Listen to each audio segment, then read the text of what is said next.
There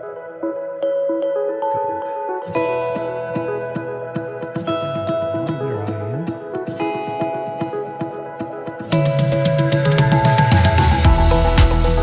Okay, continuing on contracts, basic contract laws first, and then we'll get into the longer chapter.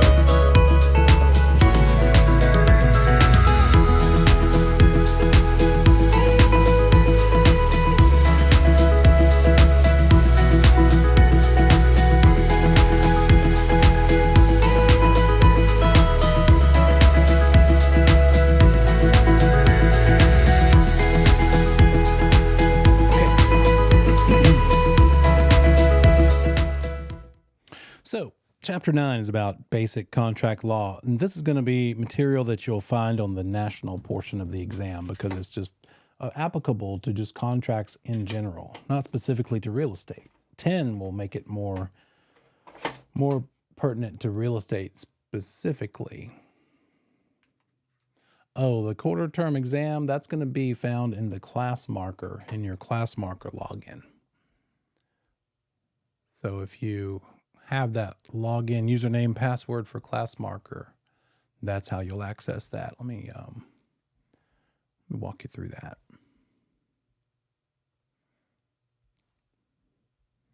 It's just classmarker.com.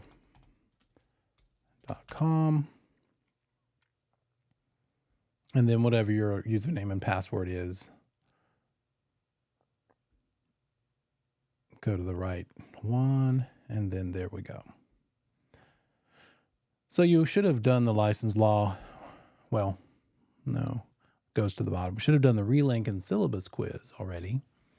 The quarter term is the second from the bottom. So you'll go ahead and do that. We won't do the midterm for another week or two, probably 2, because I like to get through most of the finance chapters because there's some of that material in it.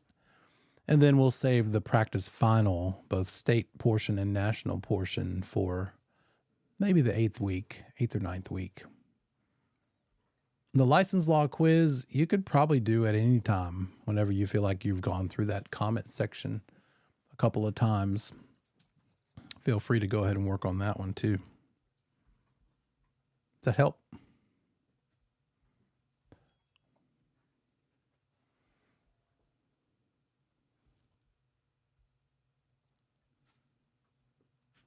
Good. So basic contract law, we're going to be talking about some level 1, what is bilateral compared to unilateral contract. And basically it's one promise, a promise made by just one side compared to the promises are made by both sides to each other. So there's a couple of examples of unilateral contracts we'll talk about. We'll talk about auction sales for just a minute, just a second. If you've ever heard of or bought or sold through eBay, you probably will pick this up very quickly. That's about the level that we're going to get into on auction sales with a reserve and that kind of thing, or without a reserve. Some level 2 application material, the basics, terminology of contracts, the V words. We might have touched on the V words before with like a deed, a valid deed. And so now we're going to bring that forward to contracts as well. Valid versus void versus voidable. And it's not exactly what you think. It's easier than you think. Addenda versus amendments. When do we use each one? There are addenda involved in the paperwork. There are also amendments involved in the paperwork. And then just like we talked about the essential elements of a deed, what is it that makes for a valid deed? We're going to talk about the essential elements of a contract. What makes for a valid contract?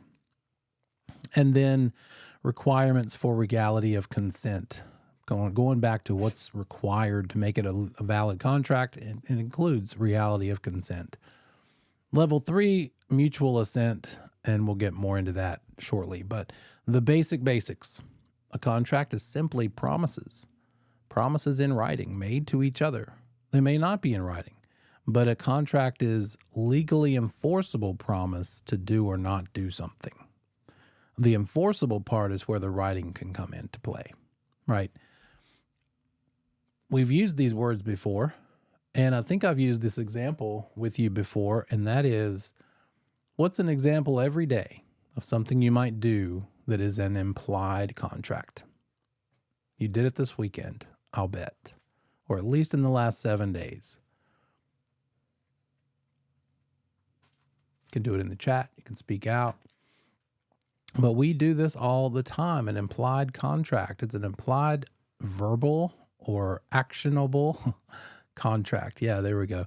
The example of walking into a restaurant, no matter how nice the restaurant, and you sit down and you order food, and they're probably going to bring it to you without asking for a proof of funds letter or to see your bank account or to see what's in your wallet, right? Because you're implying that you can afford it just by walking in and sitting down and ordering, and you don't have to pay for it until the end. And so you're either implying that you can pay for it or implying that you can beat them to the door and get out of there before they come after you, right? An implied contract. So it's based on your actions and your conduct versus express. I think a very commonly missed question involves something to do with what is an express contract, and people mistakenly say, oh, it's one in writing. But that's not the case.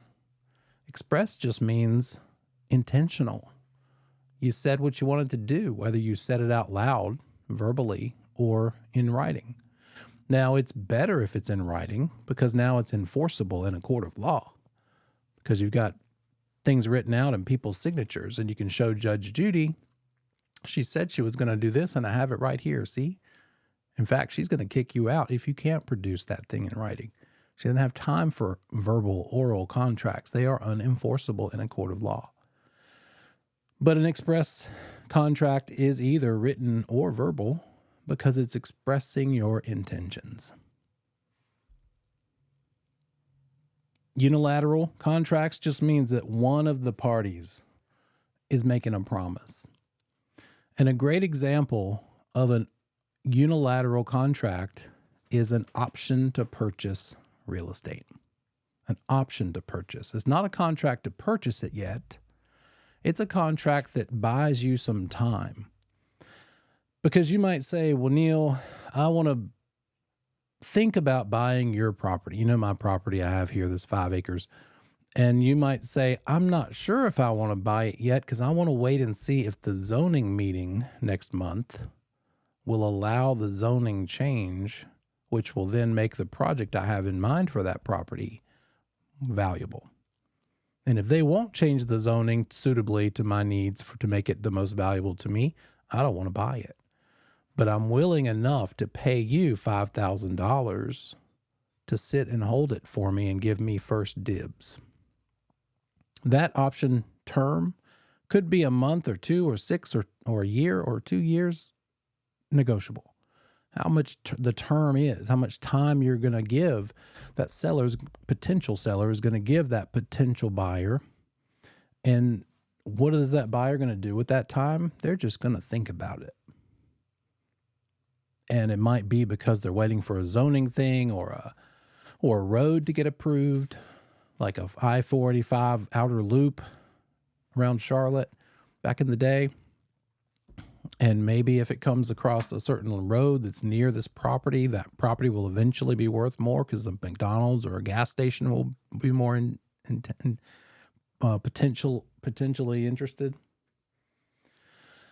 So a unilateral contract is you as a buyer saying, hey, seller, give me some time and I'll give you some money for that time. And the seller does not do anything else except take that option fee. But then they just have to sit there and wait. They have to sit there and wait to see if the buyer wants to buy it or not, if they're going to choose to walk away and not buy it. So only one promise is made, right? The promise by the seller to sit there and not sell it out from under them, not sell it out from under the buyer. The seller has made a promise to sit on it, take that option fee and wait for the buyer to make a decision. The buyer's not promising to buy it or not buy it yet.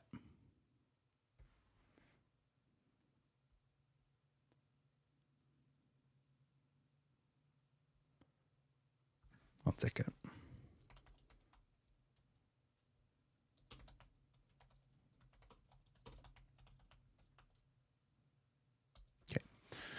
So a unilateral contract, they like to test you on that. So just remember in your studies, in your notes of testable things, great example of a unilateral contract, option to purchase. Why? Because the seller has made a promise to not sell it to anybody until they find out for sure from the buyer, potential buyer, if they want to buy it or not. The buyer's not making a promise to buy it yet. They're up in the air. They've reserved the right to decide that later. The seller has made a promise to not sell it out from under them until they decide, make a decision.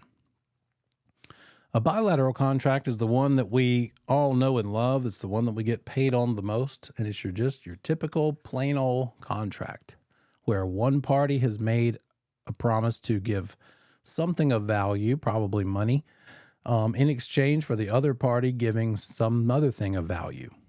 In our case, real estate, but it could be cars, motorcycles, guitars. You could sign a contract to buy these things, right?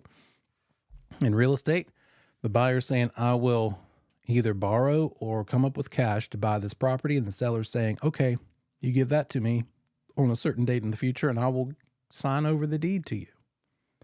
Both parties have made a promise to each other. What happens if one of those parties breaks their promise? Like the buyer promises to pay for the property, but then he decides, I don't want to buy it anymore. What is that called? What is the B word that is called? Yeah, breach. Breaching the contract. Now, that seems kind of harsh, especially in real estate, when we've already told you, without even getting to this chapter till tonight, that the buyer can and is allowed to walk away for any reason or no reason. But that is essentially a breach of the contract. And so anytime a contract is breached, the next question is, what are the consequences of breaching the contract? And so if a buyer of real estate in North Carolina breaches the contract by choosing not to buy it and walking away, what are the consequences? What does that buyer stand to lose if they don't go through with the sale?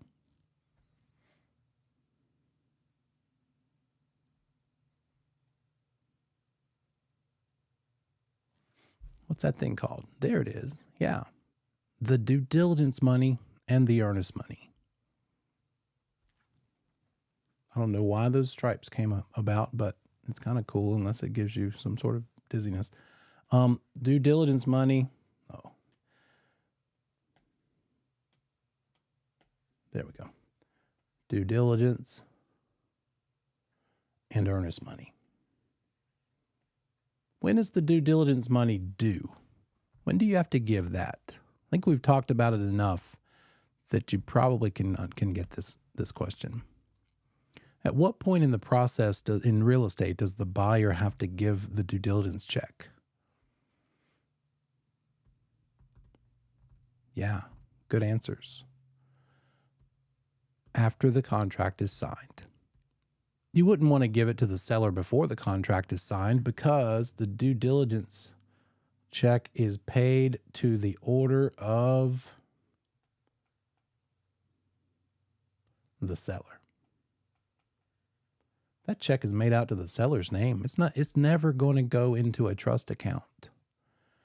Well, there's a possibility, but typically it doesn't go into a trust account. It's going to go to the seller directly. And it's when the offer is accepted, when this offer becomes a contract. So here's our under contract date, whatever that date is. Here's our closing day in the future. Here's our due diligence deadline date. And so right here is where the due diligence money is due. In fact, it is actually due on that day. There is no 3 days or anything. It is due on the day the contract is executed. Well, made executory. Let me say it that way, because as we'll see in a little bit, those two words are tested. You're tested on the proper use of the word executory versus executed. It's due on the day that all the parties sign the contract, whatever date that is, the effective date.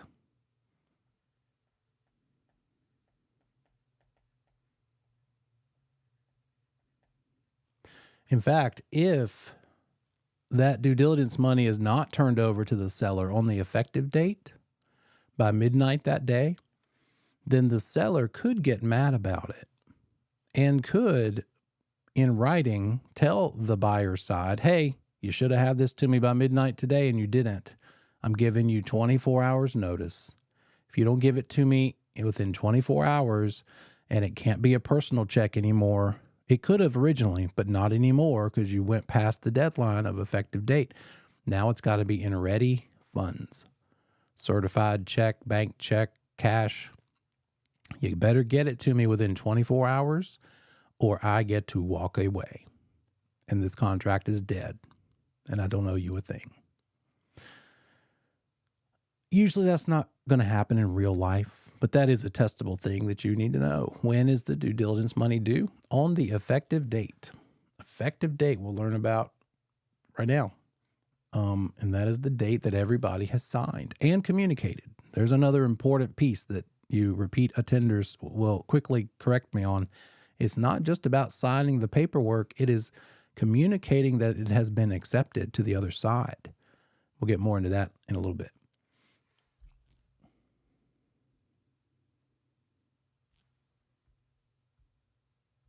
Here's those two words: executed versus executory.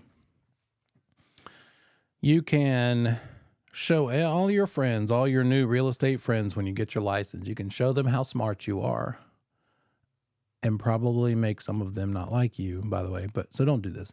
But you could say and correct them if they say, hey, I'm so excited. I just sold my listing. I have the executed contract right here. We're closing next month. And you could say, oh, you haven't closed yet? Well, then what you have is an executory contract, not an executed contract. Don't be that person. But just know to yourself, Neil would be proud of me. This agent, this old timer agent that's telling me about his new sale used the word wrong. And I noted it in my mind, but I didn't say it out loud. But just know that for the test. It doesn't matter. But for the test, it does. Executed means that we're all done. An executed contract means you got paid. It's closed. It's been recorded. The paycheck is received. You are finished. There's nothing left to do in the transaction. When there's stuff left to do, which is the entire under contract period of time, that is an executory contract. The contract is known as executory. That's the phase it's in. Just a silly vocabulary word issue, just to make a note of. What format is an express agreement made, writing or verbal? Which one is an express agreement? In writing or oral, in verbal, oral, whatever you want to say? Express, or is it a trick question? An express agreement. There it is. Could be both. Either one. The question is it enforceable or not? And if it's in writing, then it is enforceable. If it's not in writing, it's not enforceable. So it's sort of almost a two-part question. The V words. Okay, here we go. Anybody buy a lottery ticket in the last 6 months? I don't buy them regularly, but I have a feeling some, if not all of them, have little scratch-off things. And if you scratch more things off than you're supposed to, what happens to the ticket? Is it still good? If you're only supposed to pick 5 numbers and you pick 6, scratch 6 off, it is void, isn't it? It is no good anymore. That is not what we're talking about here. A void contract doesn't mean it's a contract that's no good anymore. The words void and voidable in this context just mean that there are no consequences to the parties if they choose to breach. There are fewer consequences because if it's a void contract, there are no consequences to either side. And if it's a voidable contract, there are only consequences to one of the two sides. That's what void, valid, and voidable means. Not that it's good or bad, but that the parties can walk away without ramifications or consequences and repercussions, whatever word you want to use. Let's look at some examples. Obviously, valid is our favorite.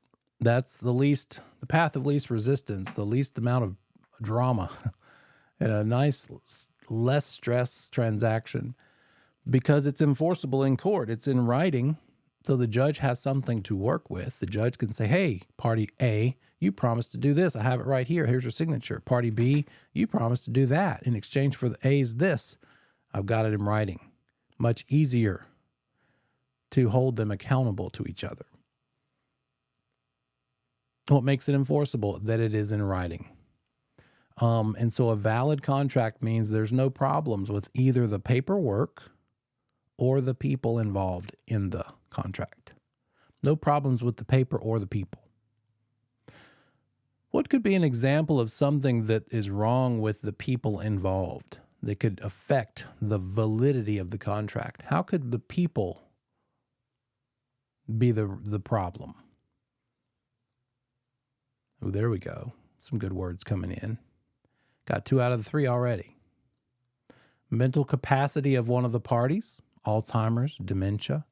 Can they really make decisions for themselves? If they sign a contract and they have dementia, that they could have created not a valid contract, but instead a voidable contract.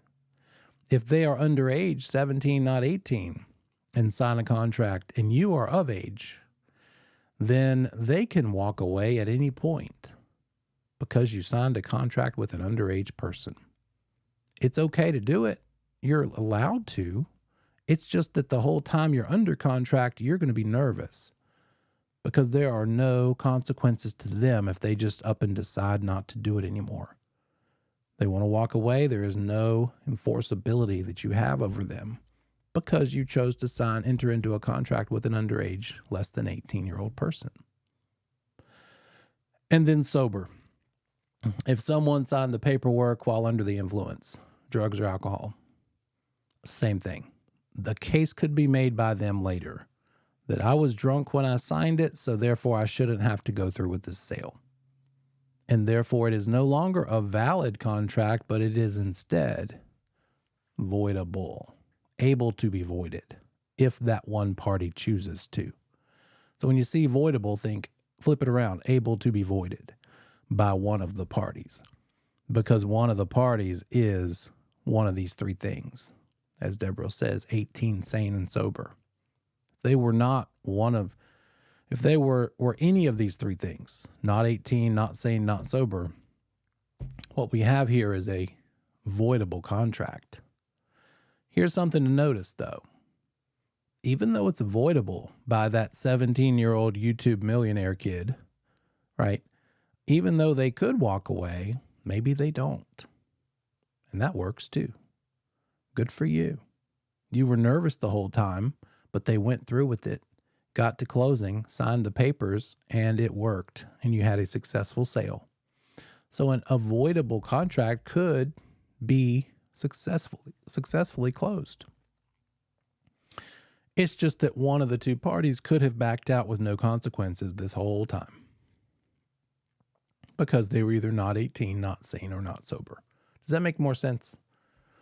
A void contract is something where both sides could walk away without consequences. It is unenforceable. And the best example of a void contract is a verbal contract. An oral, verbal, non-written contract is void, not because it's no good, because just like the voidable kind, if both parties wanted to go all the way to closing and neither one of them ever chose to walk away, then they could have a successful closing. It could result in a successful closing and sale.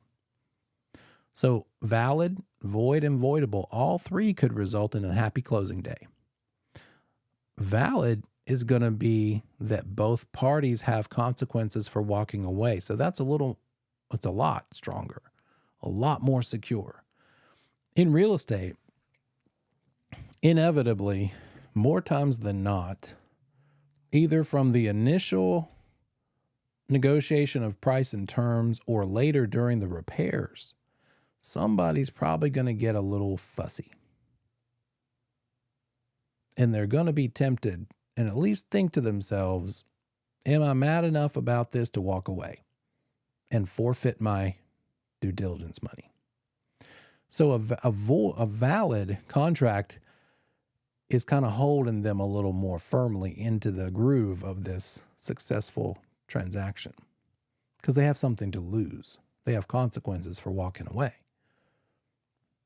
For a buyer of real estate in North Carolina, they have the consequences of breaching, resulting in them either losing both the due diligence and earnest money, or at the very least, the due diligence money. And that might get them and keep them on the track, keep them going on through it. I had one recently, and the repairs were a handful of little things. There was some roof repair issues. There was like the AC compressor on the outside was was not level. It needed to be leveled to work properly in the long run. But by far the biggest ticket item was a huge picture window, 48.5 by 68 inches. I know this because I had to measure it to get the quote. $2,000 to replace this window. And the buyer wanted it to be replaced. And my seller said no. And I said, okay, let's massage this thing a little bit. Let's figure out how can we work this out for everybody. Number one question, how much did the buyer have to lose if they wanted to walk away when I told them that my seller refused to fix the $2,000 window? And your question is, well, what was their due diligence money? It was $4,000. So were they willing to walk away from $4,000 because they themselves would probably have to replace the window for $2,000 since the seller wouldn't be willing to? That's a reasonably safe bet, I would say, especially since the replacement of the window was not because it was broken, but because it was a broken seal, which means it was slightly cloudy, not very pretty. Yes, there was a little bit of R value, insulation value lost because of that broken seal, but it just meant there's fog and condensation marks in between the panes, and so it's not as pretty as some of the other windows. I would probably, even if I were that buyer, even if the seller had been willing to give me a $2,000 credit, like I'll give you this toward your closing cost, I would have never replaced that window. I could think of so many other things to spend that $2,000 on. So I kind of thought the buyer would feel that way too. I felt like that they were just trying to see what they could get just by asking for it. And so just to kind of help make it a little more likely that they were going to be okay with it and not walk away, I counseled the seller, let me help you get these other things handled. And so most all of the other stuff was reasonably easy. And so at least we could reply, hey, we fixed everything except the windows. So it kind of was a little bit of a trade-off. That's a whole other set of negotiating. And that buyer could have walked away because this was a valid contract. Both parties were 18, sane, and sober. There was no issue. It was a valid contract. And so the buyer had consequences of walking. And what those consequences would have been to walk away from the $4,000 of due diligence money. Because all this was taking place before the deadline, the due diligence deadline date. So, valid is enforceable. There's no problems with the paper or the people. Void is not enforceable. There is a problem with the paper. Problem with the paper, there is none. It's not in writing, right? It's verbal, not written. You never really even had a contract. The example I use is two old farmers, and they have acreage backing up to each other, and one of them says, hey, let me sell you 10 of the acres that borders your property. Thinking about toning down, gearing down my operation here. And they're just sitting on the back of the tailgate of the truck, and they're like, yeah, let's just do it. Okay. We don't need a contract. We don't need to write this down. Just gentleman's agreement. Let's shake on it. We've known each other for 30 years. And maybe in a couple of weeks, we'll go meet down at the attorney's office and sign the papers. But for now, a man's word is his bond. And so they're happy with each other. But then when the seller gets home, his wife says, wait, you did what? For how much? You promised to sell those 10 acres, and she doesn't like the number. You call him up right now and cancel this thing. What? We shook on it. I can't cancel it. Yes, you can. Did you write it down? Well, no. Then they got nothing. They have nothing on us. It's not enforceable because I've been taking that real estate course and I know this. So you go tell him the sale is off unless he comes up to this number. Now the seller, farmer who made the deal, will be a little embarrassed, but the other buyer farmer, he might be mad, but there's nothing he can do about it because there's no consequences upon either one of them for walking away, right? And then voidable, this one that means there's a problem with the people. Either not 18, not sane, or not sober. And if that person chooses to back out, there's not a thing in the world the other one can do about it. So unenforceable just means there's nothing in writing to hold them to it. Neither party can sue the other one for performance, and it's not enforceable. Closing is still possible, though. And it has some elements of a valid contract, but not the enforceability part because it's not in writing. A couple more vocabulary words. There are two basic phases to a contract, particularly in real estate. There's the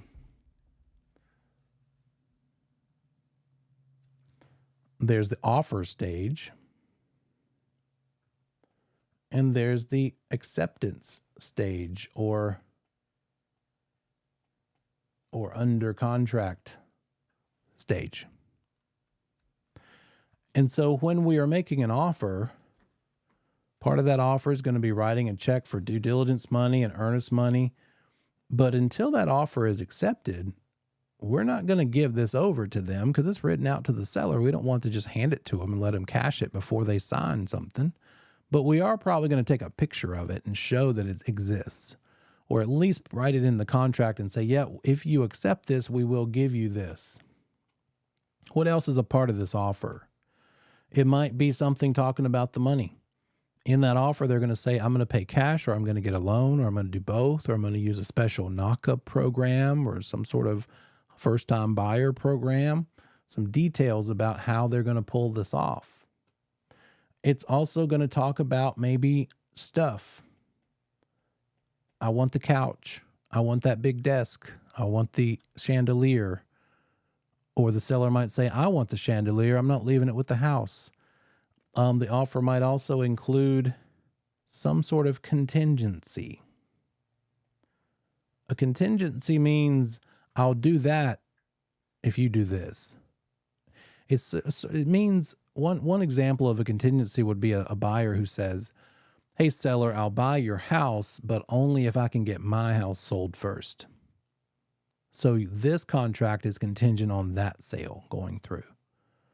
Do you think in a market like this, seller's market we're in, that sellers are inclined to agree to contingency contracts? Not so much. They don't have to put up with that because they can find another buyer that doesn't have to sell a house in order to qualify to buy theirs. But that's an example of a contingency. Another kind of contingency would be a financing contingency. If you wrote it in special, you could say to that seller, hey, I'm going to give you this due diligence check, this money. I'm also going to put earnest money in, but I want you to sign this financing contingency, which says if I don't get approved for the loan, I get both of those back. Good luck. Probably not going to be successful finding a seller to agree to this because they don't have to. Because a financing contingency is not built into our standard contracts. But if they wanted to add it, they could get an attorney to draw it up and try. But again, it's going to depend on the market. In the seller's market we're in, probably they won't find a seller willing to do that. The seller's going to say, no, that's not how this works. If you don't end up buying it, I at least want to have some money in exchange for taking it off the market for you for those 3 weeks it took to find out that your loan wouldn't go through. I need compensation for those 3 weeks because I didn't have it on the market. I was promising it to you. And so that's what that due diligence check is about. I'm pulling it off the market, not selling it to anybody else to give you time to try to make this happen. And so if you end up not being able to do so, at least let me keep that due diligence money. So if financing contingency is not built in, it would have to be written in, and it's not something we see very often. So the offer has all these things. What about the stuff? And what about contingencies and financing and whatever other stuff? All of that those extra provisions, they are added to the offer to purchase with a document, with various documents called addendums. They're added to the offer. So the question that you would potentially see on the test is, which thing is it that adds terms to offers, an addendum or an amendment? The answer for when it's the offer that we're adding something to is an addendum. An addendum, or the plural version is addenda. Addenda is what you use to add terms to an initial offer up front. This offer has not been accepted. Otherwise, it would be called a contract. Sometimes, though, we need to change the contract. Once that contract is made a contract, particularly because of the repairs, we find out the $2,000 window thing. There are some documents that change the contract, because up to that point, you've said, I will pay $430,000 for this house. I'm assuming it's in good shape. And then a week later, oops, I just found out it's not. This and this and this and this and this is wrong with it.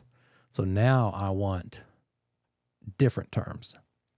Either I want a lower price, or if you're not willing to lower the price, I want you to fix that window. Or if you don't have time to fix the window and you won't lower the price, give me some money as a credit to my closing costs. Some sort of a thing. The document that we use to make those sorts of changes that we make while under contract is called an amendment. An amendment changes the terms of a contract. An addendum adds to terms when we make our offer. We don't use addenda when we're under contract, and we don't use amendments with an offer. So don't get those mixed up. Okay, here's a little caveat. Caveat is, it's sort of like the whole thing about every rule has an exception. Sort of a little asterisk, a little extra thing to note. For the most part, the case of a person with dementia means it's what kind of contract. Once you find out they had dementia when they signed that contract, is this void or voidable? Because of that sane part, it's voidable, right? There's a problem with the people. Yeah, true. Except that's if it's a medical diagnosis or something other than a court decision. If it gets to the point of a court, a judge saying, oh, wait a minute, this person has Alzheimer's, dementia, they can't make decisions for themselves, the judge appoints a person to take care of that sick person's needs. Now that a judge and a court is involved, we would no longer call this a voidable contract. We would call it a void contract because a court has stepped in and made a decision. So don't fall for that. Be careful. Be watching for that. They like to give you that little nuance. Someone signs a contract with a medical diagnosis of dementia, it's voidable because all it is a medical diagnosis. But if they sign a contract after the court has deemed them incompetent, it's now called a void contract. Does that make sense? You're looking for the court order or the judge's decree or declaration about their incompetence. Now it has become void instead of voidable. What are essential elements to a contract? What's involved to make it essential, a valid contract? Mutual assent, offer and also acceptance. The offer is made and the offer is also accepted by that other party. What do you think consideration means? What do I mean by consideration?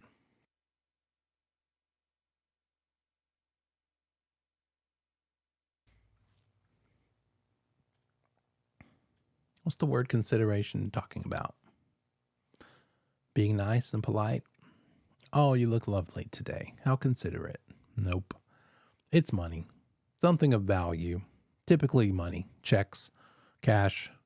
So a contract, in order to be a contract with promises made, involves money. It involves offer and acceptance. One party offering, the other party accepting eventually. There might be counter offers back and forth a few times, but eventually an acceptance. And competence of the parties, of course. Because essential elements of a contract, we need to add the word of a valid contract. Because if we don't have competent parties, 18 sane or sober, then it's not valid. It's either void or voidable. And then it has to be for a lawful objective. What does that mean? Well, good luck getting mad about a contract you're in with someone because they are trying to cheat you on your meth house in the middle of the marijuana field.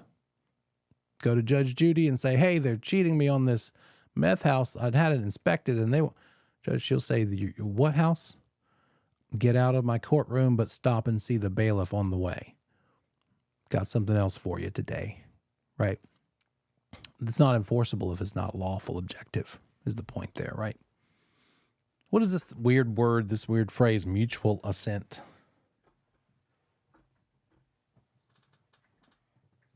Okay. An offer is made. One of the parties offers some sort of price and terms, sends that offer to the other side for some sort of response. And eventually it gets accepted and both parties agree. At that point, it's called, this other phrase called a meeting of the minds. We have a meeting of the minds. So if they have a dispute in court about this contract, the judge is going to say, was there a meeting of the minds at some point? That's what a signed valid contract means. Offered, made, acceptance given, and the parties both had a meeting of the minds. I'll give you this much consideration for the deed to that property. So mutual assent involves a meeting of the minds, offer and acceptance. Who is the one accepting the offer? Buyer or seller? You tell me.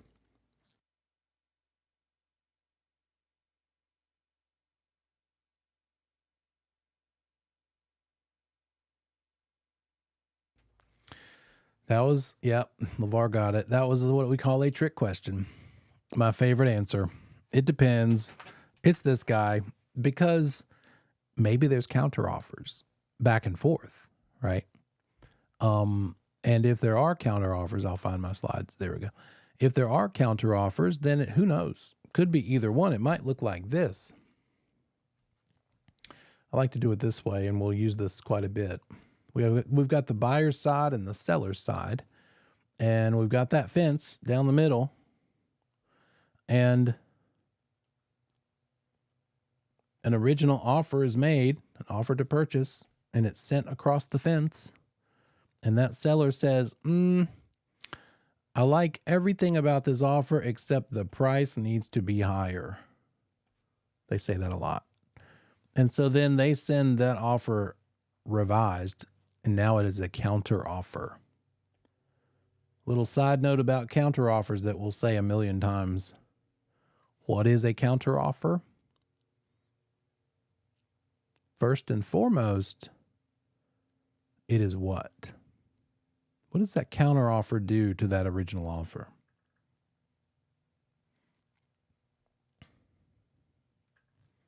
A counter offer is immediately a rejection of that first offer and a counter proposal or counter offer. That counter kills the first offer. We can no longer go back to this one. It's off the table because it was countered. So when we're the listing agent and our seller wants to change something, maybe the seller says, hey, I like everything about this offer. I even like the price, but you know, that closing date they want, that just is inconvenient for me. January 13th is my hamster's birthday, and I would rather close on January 14th, not 15th, or whatever I just said. You have to make sure you explain to them, okay, well, I can appreciate your love for your hamster. However, if you make any kind of a change, even a single day of closing or anything different than their offer, you have officially killed their offer. Let's say we go back to them without counter and the buyer says, forget it, I'm out of here. I don't want to do it anymore. Then the seller says, wait, okay, I'll go back to the original. There's nothing they can do. That buyer could say, no, you already hurt my feelings. I'm out of here. I'm sensitive. It has killed the original offer. So you need to make sure your seller is prepared for that original offer to go away forever, because they're about to kill it when they make a counter, no matter how silly or insignificant the change seems to be. Because the testable thing here is, what is a counter offer? It is a rejection and a counter. The rejection kills the original offer. Now, could they go back to the original offer? Yes, but only with permission of that original buyer, offeror. What if the counter offer is made and the buyer's like, nope, not quite. I like this and this, but not that. Let's do another counter. I'm going to do another counter offer. And the seller says, okay, almost there. And here's another one. And then and finally somebody says, okay, let's just go with that. It could be that all of that happened here. And in this case, it was this counter from seller to buyer, in which case the seller is the one who is the offeror of the counter offer.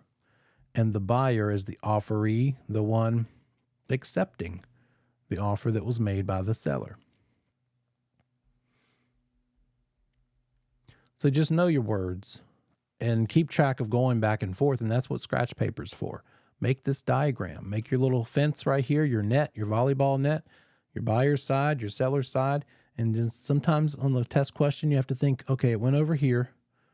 It was countered. Okay, it was countered back. Okay. And that might come in handy because there's a certain procedure to this process. And we'll talk about that in just a second. So an offeree makes any changes whatsoever, even to a date, not just price, but any terms. Oh, I don't want to include the sliding board at the pool, or the chairs around the hot tub. Any changes constitute a counteroffer, which means a rejection, which kills the first offer or the previous offer. What if you make an offer or a counteroffer and your client says, you know what? It's been a couple of hours and they still haven't responded, and we have remorse. We don't want to do this anymore. We changed our mind about this offer. We want to rescind it. Can they? Can you rescind? Can they back out of an offer that they've made, whether a counter offer or an initial offer? Are they allowed to back out of it? Or do they have to wait for the answer of the other party? How long do they have to back out of it? They are allowed to back out, Deborah says. How long can they take to back out of it?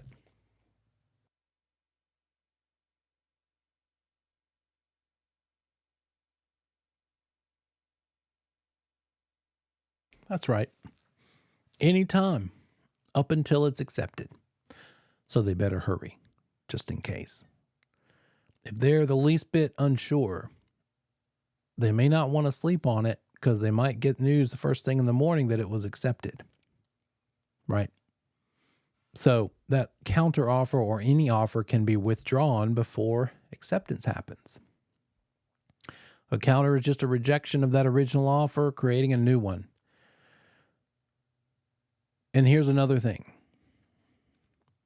What is it? What if the buyer makes an offer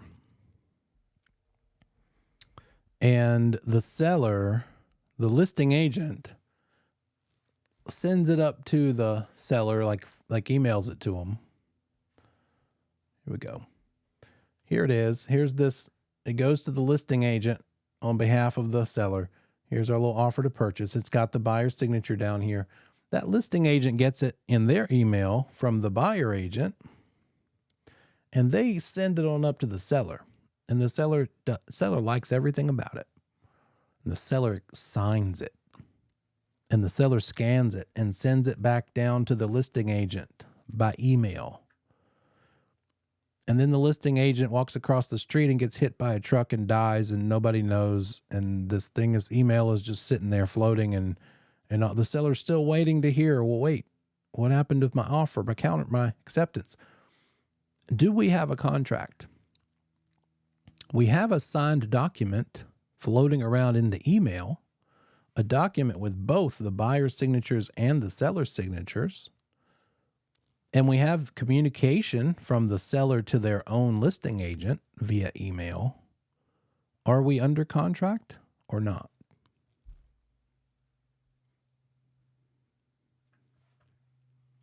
Got a mixed couple of answers here. So if a burglar broke into that seller's house and looked on the desk and saw, maybe the burglar's taken a pre-licensing class, so they know a little bit of stuff they just learned, and they see this contract signed by both buyer and seller with no changes or strike-throughs, they could say, well, while I'm loading up these Rolexes in my backpack, looks like they just got this house sold. Wow, congratulations to them. Maybe I'll come back later and get some more stuff.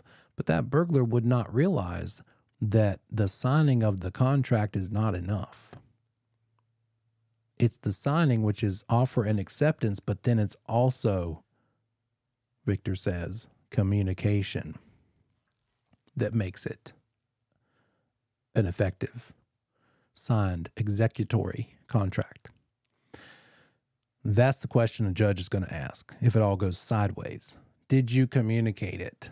Did you communicate that you signed it? Or did you just sign it and tell your agent? Telling the agent from seller to their own listing agent, that's not enough communication. The communication has to go across the net, the volleyball net. It has to be communicated from this side, the seller's side, over to the buyer's side. So communication is huge.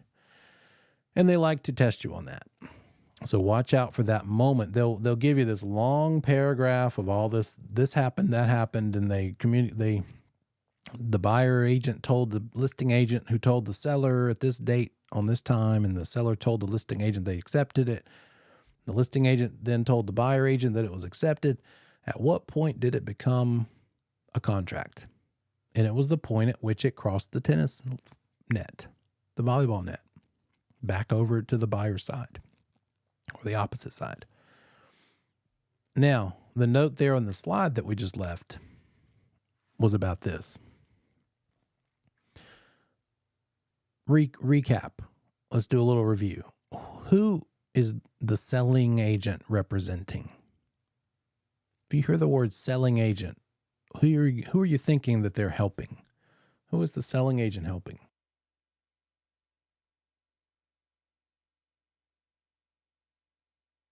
You got it. That's the buyer. They're helping the buyer. And so on the question, on the test, if it says a selling agent, you're immediately going to think, oh, they're helping the buyer. But you don't know stuff yet. You just know they're helping the buyer. What you don't yet know is, are they helping them as a buyer's agent, or are they helping them as a sub-agent to seller? Why would it be sub-agent to seller and not buyer agent?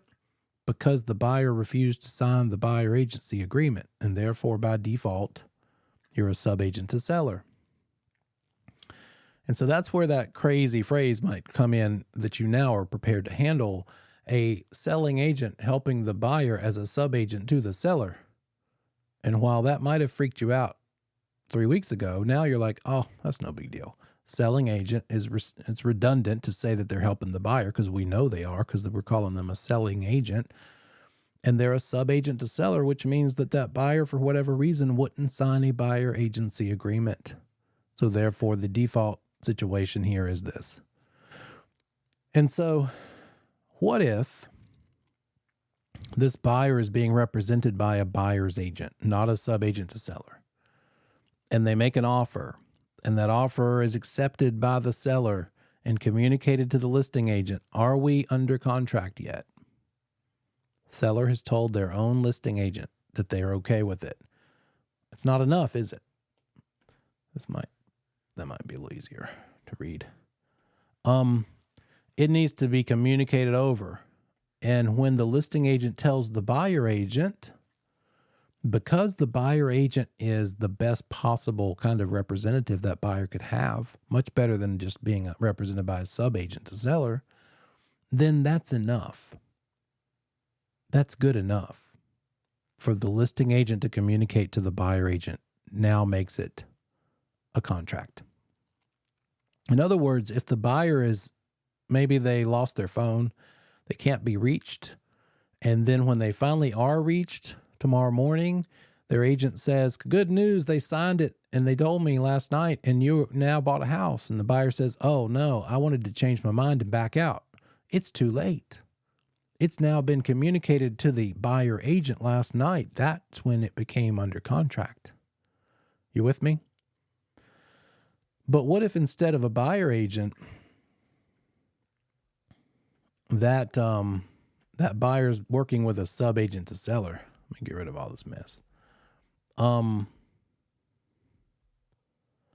not buyer agent, but instead sub-agent to seller. Seller signs off on the offer, tells their listing agent that they did so, and the listing agent then communicates to the sub-agent to seller, helping the buyer as a selling agent, and they haven't told the buyer yet. And then the cell phone gets found and the buyer calls them the next morning and says, hey, you know what? Never mind. Forget that offer. Go ahead and rescind it. Before the sub-agent can tell them that it was accepted, now what do we have? Do we have a contract or not?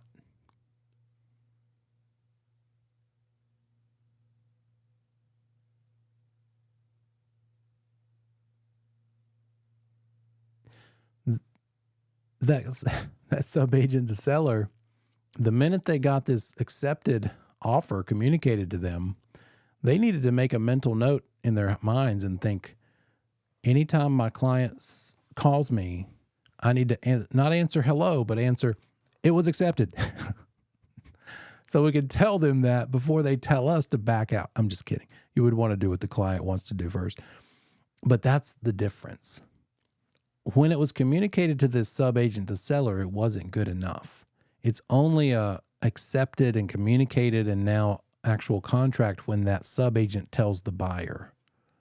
So that's the difference. Telling the buyer agent, that is good enough. Communicating to the sub-agent to seller, if that's what they are instead, not good enough. What is good enough if it's a sub-agent to seller instead of a buyer agent? It's only considered communicated once it gets all the way to the ears of or eyes of the buyer themselves. See the difference there? We'll see some examples along the way. And that's what that note down here means. Communication to an agent is the same as communication to that agent's principal, meaning a buyer agent or a listing agent. When we come back from break, we'll talk about termination, ways to terminate a contract as opposed to, an offer, terminating of an offer. And we're going to distinguish that from terminating a contract later. See you back in 10.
Now, warning, be super careful on the test. Anytime they're asking you about an offer or a contract, just think red flag, stop, pause, recheck. What are they asking you about? Make sure you're clear on what the test question is asking you about. Is it asking you about the offer phase or the contract phase? Very different. And so right now we're talking about how an offer could get terminated. It's easier for an offer to get terminated than a contract to get terminated, right? Because we don't have an agreed upon contract. It's just an offer. And so it can be withdrawn or revoked before acceptance. That's it. That's about it. You can get rid of that offer anytime and up until the point at which it is accepted and communicated, right? So that's all you need to know. Now, have you ever heard of, or maybe even seen some real estate listings and they said, all offers due by noon on Sunday? They advertise some sort of a deadline. If you haven't seen it, just know that that could be a thing. A seller or a buyer could say, hey, I'm making you this offer or this counteroffer and it expires. I'm putting a self-destruct mechanism on it, like Mission Impossible, right? This message will self-destruct. It's only good for X number of days or hours. Why would they do that? So somebody can't just jerk them along forever and ever trying to shop and get a better offer for a week or 2 or 3 weeks. No, I'm making you this offer today, but it's only going to be good until noon tomorrow or 5 p.m. tomorrow, end of business or whatever. If an offeror, someone making an offer or counteroffer, has put a deadline on their offer,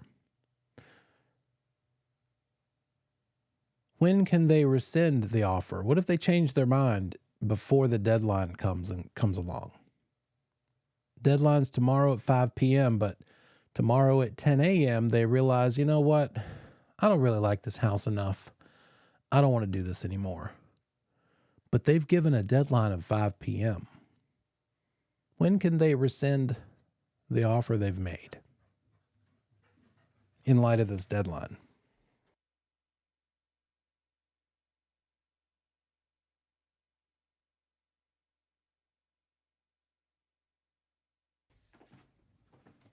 Do they have to honor the deadline? Does the deadline affect the one who makes it at all?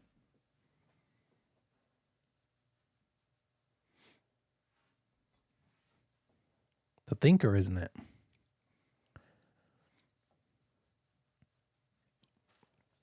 So the buyer has given an offer. The buyer's nervous about the seller taking forever to make a decision. So the buyer says, I'm making you this offer, but it expires tomorrow at 5 p.m. But then that buyer themselves decides they don't want to do it anymore and they want to back out of that offer. They can back out same as before. Anytime before it's accepted. They do not have to wait for the deadline. The deadline is just for the one they're making the offer to. That's the person who needs to respond by that deadline of 5 p.m. Not the one who made the offer. They can back out of any time, as long as it hasn't been accepted and communicated yet. So just be aware of that. Make a note of that.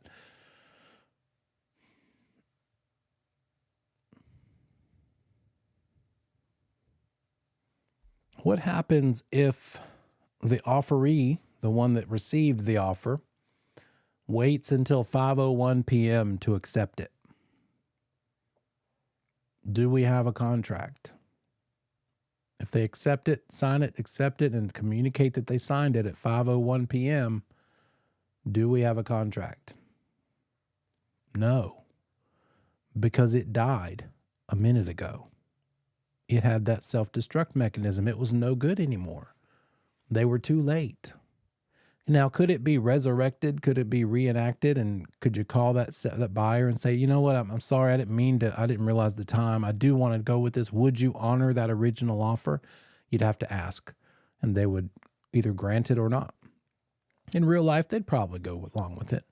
I doubt they would be such a jerk that a minute would make a difference. because they also know that there's going to be another set of negotiations coming up about repairs, and they want to kind of set the tone for that and not like make a bad relationship right off the bat.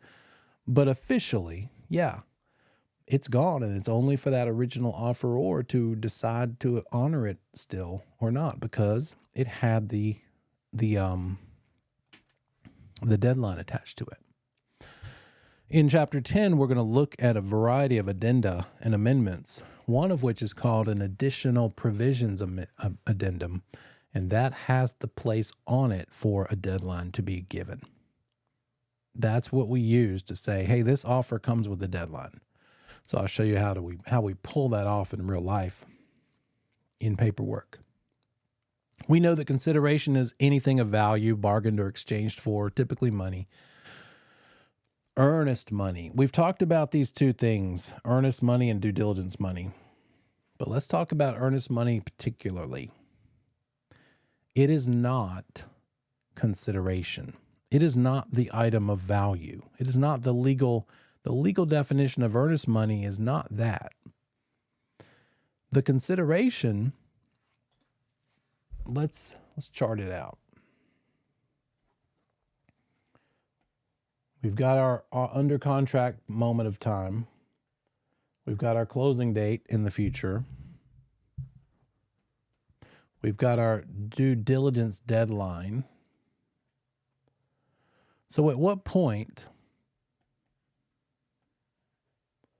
let's do it this way.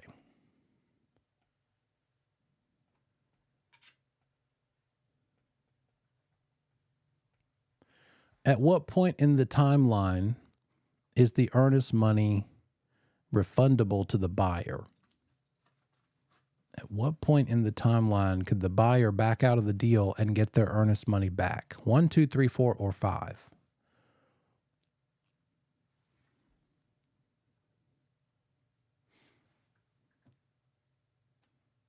That earnest money is all about, and I jokingly call this, I like to say this isn't really the due diligence period. This is the earnest money period, because the earnest money is all you stand as a buyer to get back if you back out during it, right? So yeah, anything all the way up to and including, as of 5 p.m., by the way, number 3. In North Carolina, it specifically says 5 p.m. Time is of the essence on the due diligence day, 5 p.m., no later than. 5 p.m. in 1 second, and we are beyond the due diligence deadline. So anything up to 5 p.m. of number 3, which is the due diligence day that was negotiated, that is when the earnest money could go back to the buyer. What about the due diligence money? At what point is that given to the seller in the process?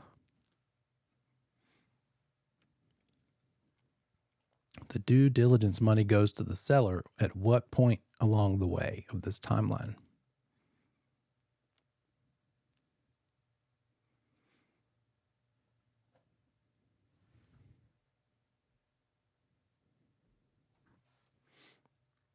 Yeah, right up front.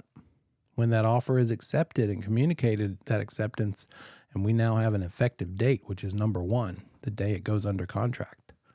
You got it. At what point is the consideration due? This thing, this item called consideration, when is that expected to be given in this timeline? 1, 2, 3, 4, or 5? When is the consideration handed over?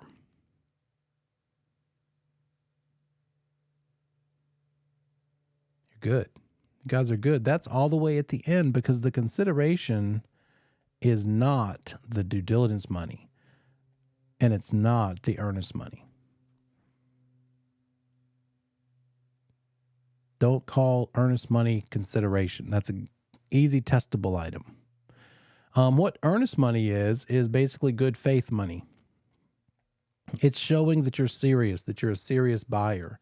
It's saying, hey, I'm such a serious buyer, I'm willing to distance myself from this chunk of money out of my own reach, all the way up till the day of closing, at which point it will be counted as a credit toward the purchase, It's that much less I need to bring to closing.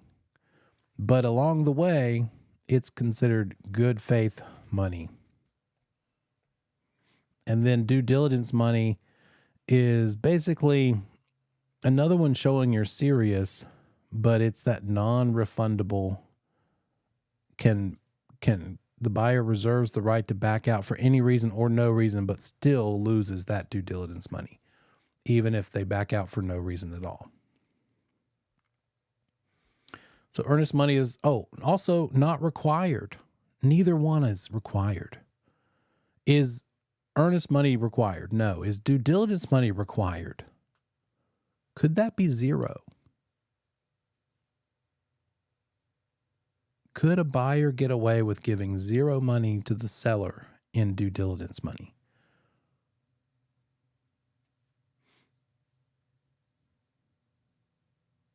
Yes, and my favorite answer, yes, because it depends. It depends on the market. Right now, probably not. It's going to be hard to find a seller who would agree to no due diligence or earnest money because they're going to probably have enough choices of other buyers that would give them something. And because it's this crazy lopsided seller's market, the earnest money, well, especially the due diligence money, has gotten out of hand. It's kind of getting back to normal now, but it got out of hand, that $400,000 one, or even $100,000 or 50 or 20. It became a tiebreaker. But in a different market than this, when it becomes a buyer's market again someday, then we'll see some $0 of earnest money, $0 of due diligence. I bet the due diligence goes away first. The earnest money and the due diligence money could be both zero. They are going to be credits toward the buyer's side at closing, but they don't have to be any amount. They're not considered consideration at all.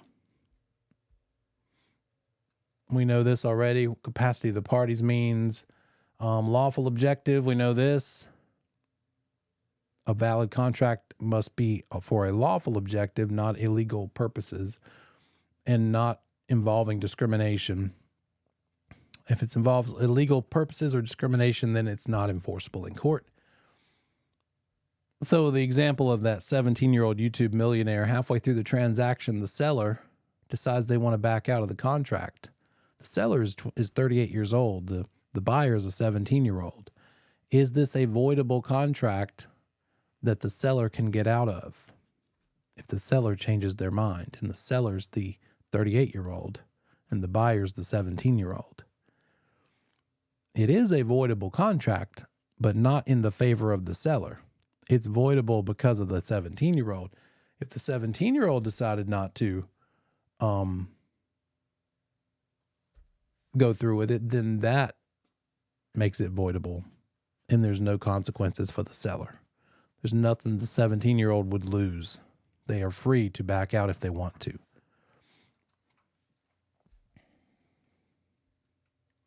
Another one required by the Real Estate Commission: when do offers need to be delivered?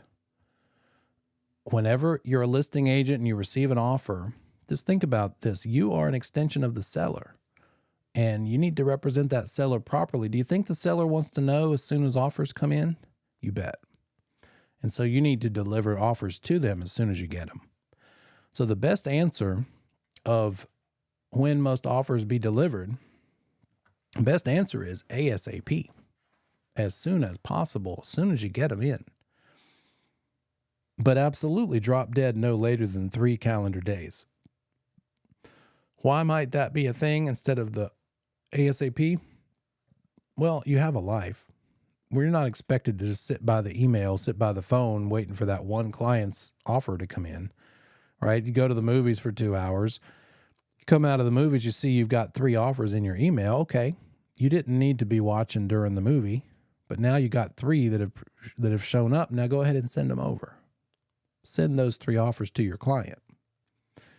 Another couple of things. Don't show any favoritism of any of the offers.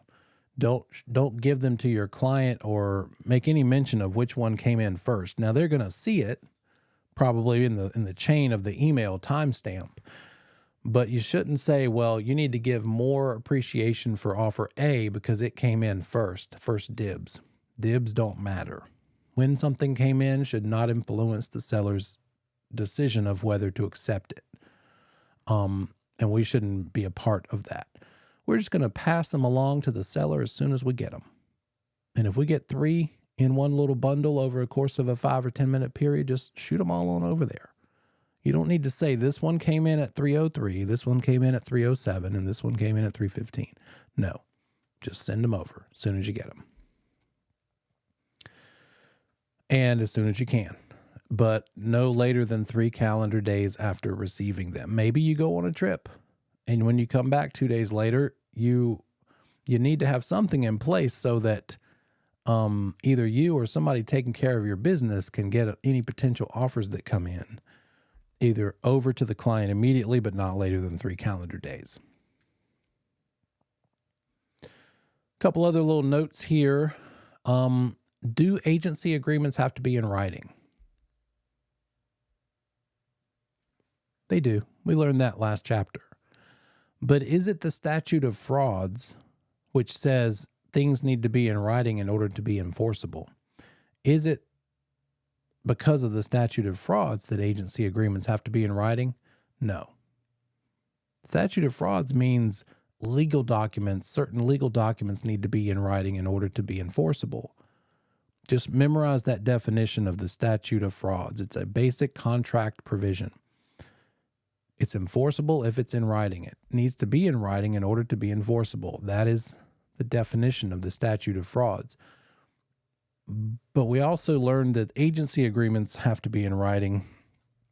They don't have to be in writing because of the statute of frauds. They have to be in writing because the Real Estate Commission says so. So just be careful about that sort of thing.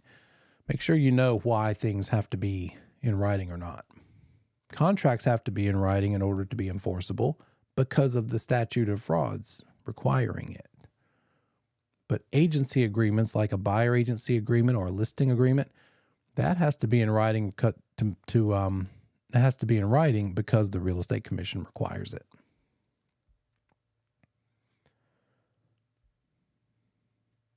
Couple of words under voidable here. You might see the term under duress versus undue influence. It would become a voidable contract if, let's just say, an elderly parent was influenced by their adult child. And that adult child said, you know what, Mom, I really want you to just go ahead and sell the house. It's just a kind of a hassle for me to come up here and check on it so much. Mom doesn't want to sell it, but the adult child wants her to, and the adult child tries to flex on her with the leverage of the grandchildren and says, you know, I don't know if we'll be able to get those grandkids up to visit you as much unless you go ahead and sell the house. That's gross, right? That is using your undue influence over someone because you have some sort of a familial relationship, amount of influence over them. And if they signed the contract because of that undue influence and then later decided to change their mind, a case could be made that that contract was actually voidable. They could get out of it because they didn't sign it freely of their own will. They signed it because of undue influence. So undue influence can create a voidable contract. What else can create a voidable contract? Something even worse than undue influence. Literal physical threat of violence or actual violence. Sign it or else, or I'm going to keep twisting your arm until you sign it. So duress would be physical violence or threat of physical violence. Undue influence would be your influence over someone. And again, if someone signs because of those things, what they have is not a valid contract anymore. It's a voidable one. So watch out for a scenario on the test talking about that sort of thing. Auctions. Let's talk about auctions a little bit. It's sort of like eBay. An auction could have a reserve price. In other words, you could say, you know what? I think enough people are going to like my property. I want to sell it using an auction style of sale. Well, we put it up for bids. And if whoever, I don't care. I'm so confident in this being attractive to people, I'm just going to say the highest bidder wins.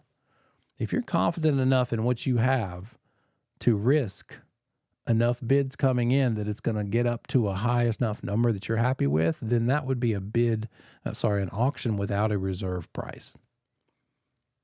But I probably wouldn't be that confident. If I'm going to do an auction, I'm going to set a bare minimum reserve price. That's the other way. And you could say, okay, yes, highest bidder wins, but only if we get up to at least 150,000. Anything over and above that, highest bidder is going to get it.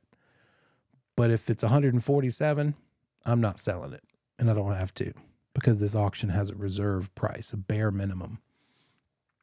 And then who can use auctioning?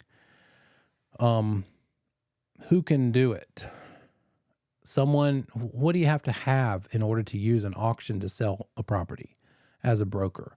Well, you got to have the real estate license, but you also have to have an auctioneer's license. So you got to have two, real broker license and auctioneer license. That auctioneer is just the person who is the agent selling the property. They could hire somebody to do the talking fast, the fast talking. Like the auction, when you think of an auction, you're thinking of that really fast talker. Well, that person is just an employee. It's not necessarily the actual auctioneer. So that crier, fast talker person, they don't have to have a license. They're just hired to do that by the actual auctioneer, whose broker license and auctioneer's license is required for this technique of selling. There's the reserve versus no reserve. So a buyer makes an offer for $150,000. Seller counters with $153,000. The buyer says no, decides to keep going. The next morning, the seller finds out that they need to transfer with their new job a month sooner than they thought. They reach out to that buyer and say, hey, we will accept the original offer of $150,000. Does the buyer have to honor that offer that they originally made?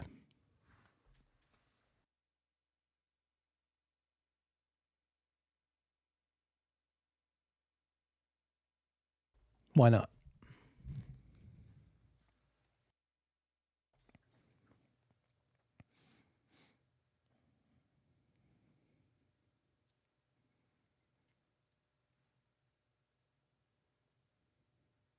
Because it was countered. You got it. The minute that seller countered with 153, the 150 offer went away. Could they go back to it? Yes, but only with the original buyer offeror's permission. They do not have to honor it. There's a statute of fraud slide. Must be in writing to be enforceable, and that applies to these things. Real estate contracts must be in writing to be enforceable under the statute of frauds. Let's skip to the last one. Option contracts. Remember that situation where I don't want to buy your property, but I want to have enough time to think about it later and make the decision later. An option contract like that needs to be in writing to be enforceable in the court of law. Why? Because the statute of frauds says so. Statute of frauds, to prevent fraud, there's a statute called the statute of frauds, right? And that's kind of maybe how you can remember that. That middle bullet point is weird. So it turns out we're going to talk about leases in a chapter in the future, one of those smaller couple-hour chapters after these big ones are done. And leases up to 3 years, including 3-year leases or less, have some built-in protections for the tenant. You can't just kick out a tenant. Anybody ever have experience either as a landlord or tenant or heard of it? Is it easy to kick somebody out if they misbehave? No, it's not quick. It's not easy. There is an eviction process, and somebody who knows the rules and the procedures in the court process, they could actually end up staying there for 60, 90 days or more because they show up to court, they make an excuse, blah, blah, blah, and they know how to work the system. So it's not something that's just, you can't just knock somebody out of a place. There are built-in protections to keep that from happening because it's, I guess, more of a risk that a tenant will be abused than a tenant will be the abuser is possibly the logic there. But for leases longer than 3 years, particularly in commercial, but leases longer than 3 years, not 3 years or more, but 3 years, but longer than 3 years, they don't have the same built-in protections. And so if, let's say, a commercial property owner sells to a different property owner and they have a tenant in the unit in one of those spaces, and that tenant does not have a lease in writing, and it's a longer than 3-year term, then that new property owner could kick them out because there aren't built-in protections to keep that from happening. And so it's important when there's a lease that's longer than 3 years that we definitely get that in writing, because under the statute of frauds, to be enforceable, a lease longer than 3 years needs to be in writing.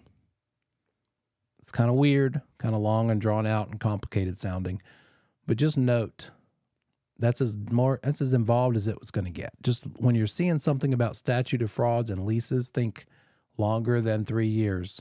Don't let them get you on a trick that they talk about a 3-year lease, blah, blah, blah, blah, blah.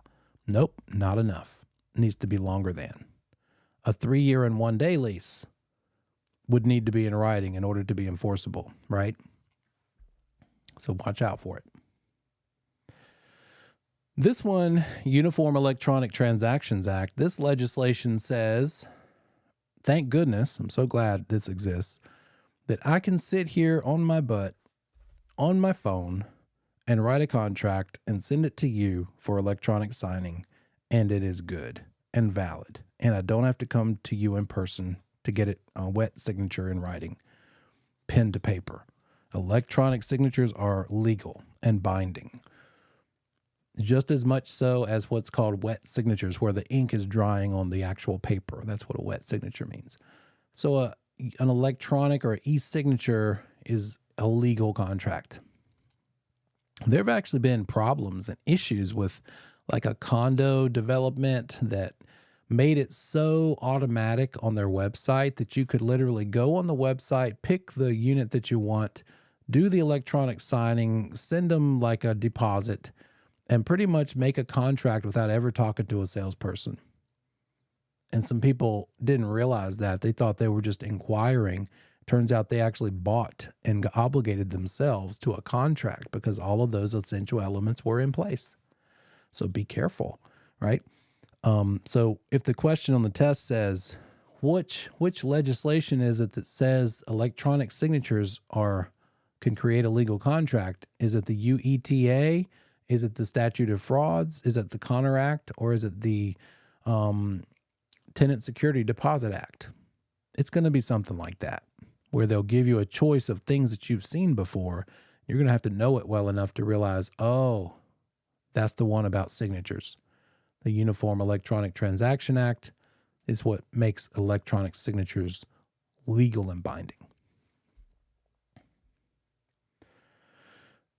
Now we're talking about termination, or another legal term for termination is discharging a contract. Terminating a contract, not an offer. We talked about that already. The only thing you need to do to terminate an offer is two things, actually. It wasn't on both things weren't on the slide, the same slide. One of them is rescind it before it gets accepted. And what's the other way an offer could get terminated before it's accepted?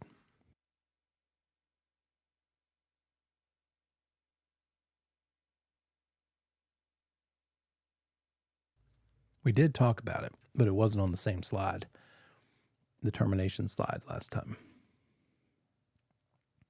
How can you kill an offer? Think self-destruct mechanism.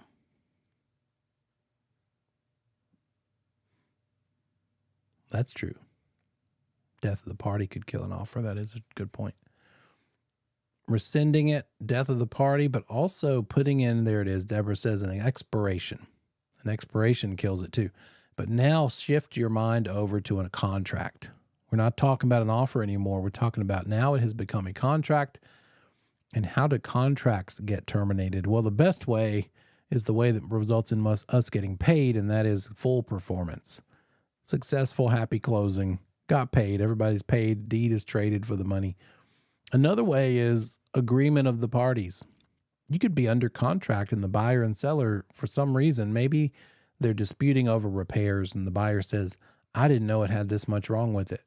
And the seller's like, well, you don't want it. I just decided I kind of would rather just stay here.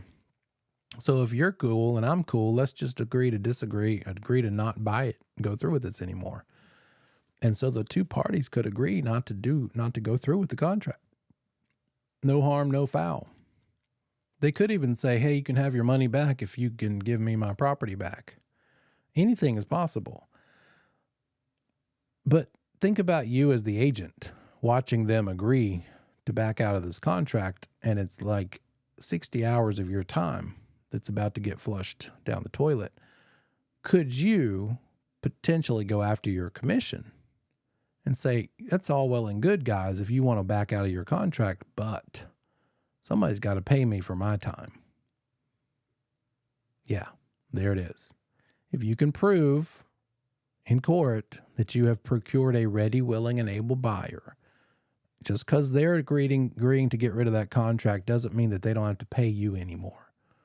You could say, look, I brought a ready, willing, and able buyer. You guys then later decided not to go through with it, but still, I did my job. So pay me my commission. So that's a possibility. Another way a contract can go away is because it's impossible for it to get performed. Maybe because the clouded title can't be cleared up and for some reason the transaction just can't happen. Now, a clouded title could still get sold. Property with a clouded title could still go successfully and sell. But some sort of impossibility. Operation of law would be something like a bankruptcy. Maybe the buyer declares or seller declares bankruptcy before the closing, and so because of that, the contract gets terminated, or foreclosure. The foreclosure, one of the early times when this market really started to take off, maybe 10 years ago, because we were coming out of the whole 2008 through 12 craziness. And a past client of mine called and said, well, it turns out our business is not doing great, and we just need to go ahead and sell because we got a foreclosure letter in the mail because we missed 3 or 4 payments and they're going to foreclose on us. And so up to that point, that would usually mean, oh, I'm so sorry, your life is over. It's going to be really expensive and you're going to lose a lot of money. But that was when the market was really starting to pick up. And I thought, wait a minute, I'm getting houses sold a lot faster than I was last year and the years before. So it turned out that we got that house on the market and under contract and closed before that foreclosure court date that was already set could even get there. Not only that, the seller walked away with like $14,000 even after paying back the lender the back payments that they had missed. From the sale proceeds, we got it sold for enough money that they were actually in a pretty good spot. And that's pretty unusual for a foreclosure kind of related sale. I did have to disclose to the buyer and the whole world, this is a foreclosure property, so it is in foreclosure. And that probably affected how much the buyer was willing to offer a little bit, but it still worked out. I was thrilled for my seller that they got it. They didn't suffer as much as they would have back in 2008, 9, 10. And so operation of law could go the other way. It could be that the foreclosure, we couldn't sell it for enough to pay off all the debts. And a lot of times when people are in trouble with their house payment, they don't admit it to themselves soon enough to ask for help until much further into the process when it's almost impossible to fix it because they've waited too late. And the lender's been sending letters, and sooner the better when it comes to that. You have much more leverage with the lender to work out some kind of a thing and more time to find a buyer to get it sold and solve problems too. What is an assignment? An assignment of a contract. Anybody have an experience there or no? What do I mean by assigning a contract?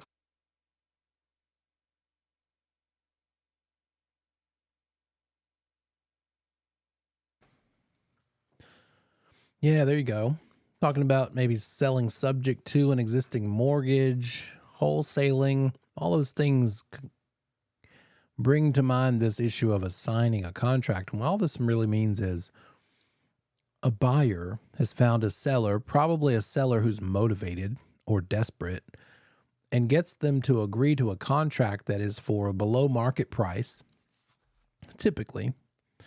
And it's such a good deal that they have them signed up to a contract and promised to sell for, that now it's attractive to other investors too. And that buyer has this contract with their name on it, and they could sell their place on this contract to someone else. And then they're done. They make a quick buck, assign it over to someone else, and they're out. There's an entire section in the year's continuing education course about this, because there's ways to do this improperly, fraudulently, or predatorially. And one thing that the Real Estate Commission calls attention to is to say this: hey, buyers, if you're tempted to make quick money with signing a contract, it's not okay if you can't really afford to go through with the purchase. If you're just kind of bluffing just to try to get a desperate seller under contract just so you can go sell that contract, but you couldn't actually ever close on it if you chose to, we don't like that. That's not okay. So that's the predatory part of this thing.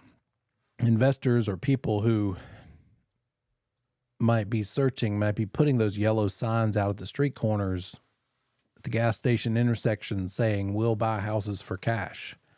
Do you think you're getting a market value offer when you call that number? By no means. We're talking 50 cents on the dollar, probably. It's going to be a ridiculously low offer because they don't want it. They don't want to buy some normal person who's making their mortgage payments house. They want to buy the house of somebody in a bad position who is desperate. So assigning a contract to someone else is just substituting the buyer. And you can't assign just any contract. It's got to allow for it. The contract can't have any sort of prohibition built in. No assignments allowed. That could be a thing. In our standard contract offer to purchase 2T, it allows for assignments, but only if the seller is told. The seller's got to be aware of it. You can't just assign any contract, but our standard one says you can, but you better tell the seller you're doing it. No surprises. Whatever buyer the seller thinks they're selling to better be the one that they actually sell to. And so if that original buyer assigns to a new buyer, that's fine, but the seller needs to know. The other thing is the one assigning, meaning signing over the contract to a new replacement buyer, third bullet point here, they remain liable if the one they assign it to somehow can't perform. They can't actually buy it. So that seller's not just out there in the wind. The assignor, first buyer person, they're still secondarily liable. Again, protecting the seller from being taken advantage of. That's what an assignment is. So the testable things here are assignments are only allowed if the contract doesn't prohibit them. The first buyer is assigning the contract to the second buyer, and that first buyer is still liable if the second buyer doesn't go through with it.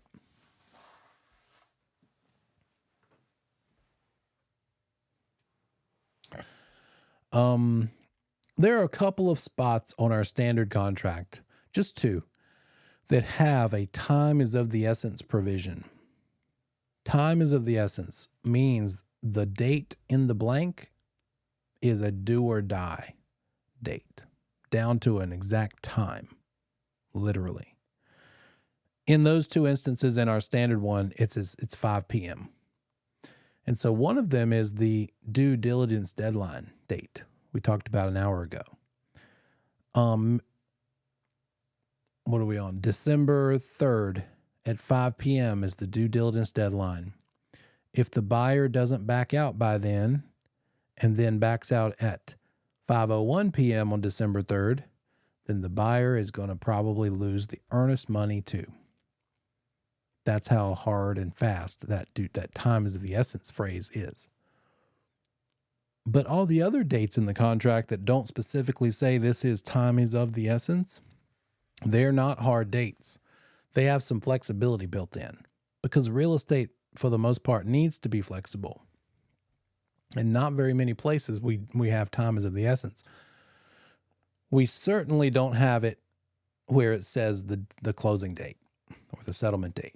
That is definitely not time is of the essence, because those get bumped a lot through no fault of your own as the buyer or seller. The lender might be kind of delayed for some reason, or the repair negotiations, or the replacement of the windows that were negotiated to be repaired or replaced. Any kind of reason could cause another little bump, delay of closing. So closing or settlement is not time is of the essence.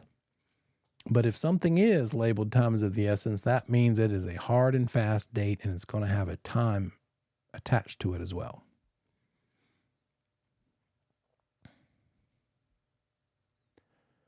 Let's see.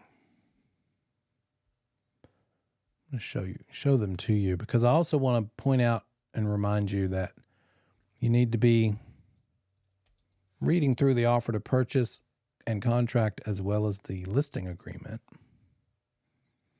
and look for a couple of those key points that we've been talking about.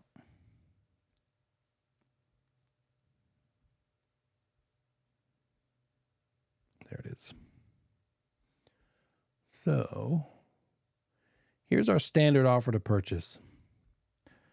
And when you're looking at these North Carolina Association of Realtors provided forms, go to the bottom and look in the lower right, and it'll tell you what's the form number, form name number, and that'll help make sure that you're using the right form.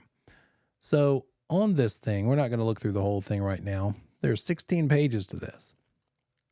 Let me show you the two places where time is of the essence applies. One of them is this thing: additional earnest money must be given by 5 p.m. on fill in the blank date. Time is of the essence. What does that mean? Additional earnest money compared to initial earnest money. It's deceiving. I will bet your first guess you'd say, well, that means you're going to give some earnest money up front, and then you're going to give more later. Is that a fair guess?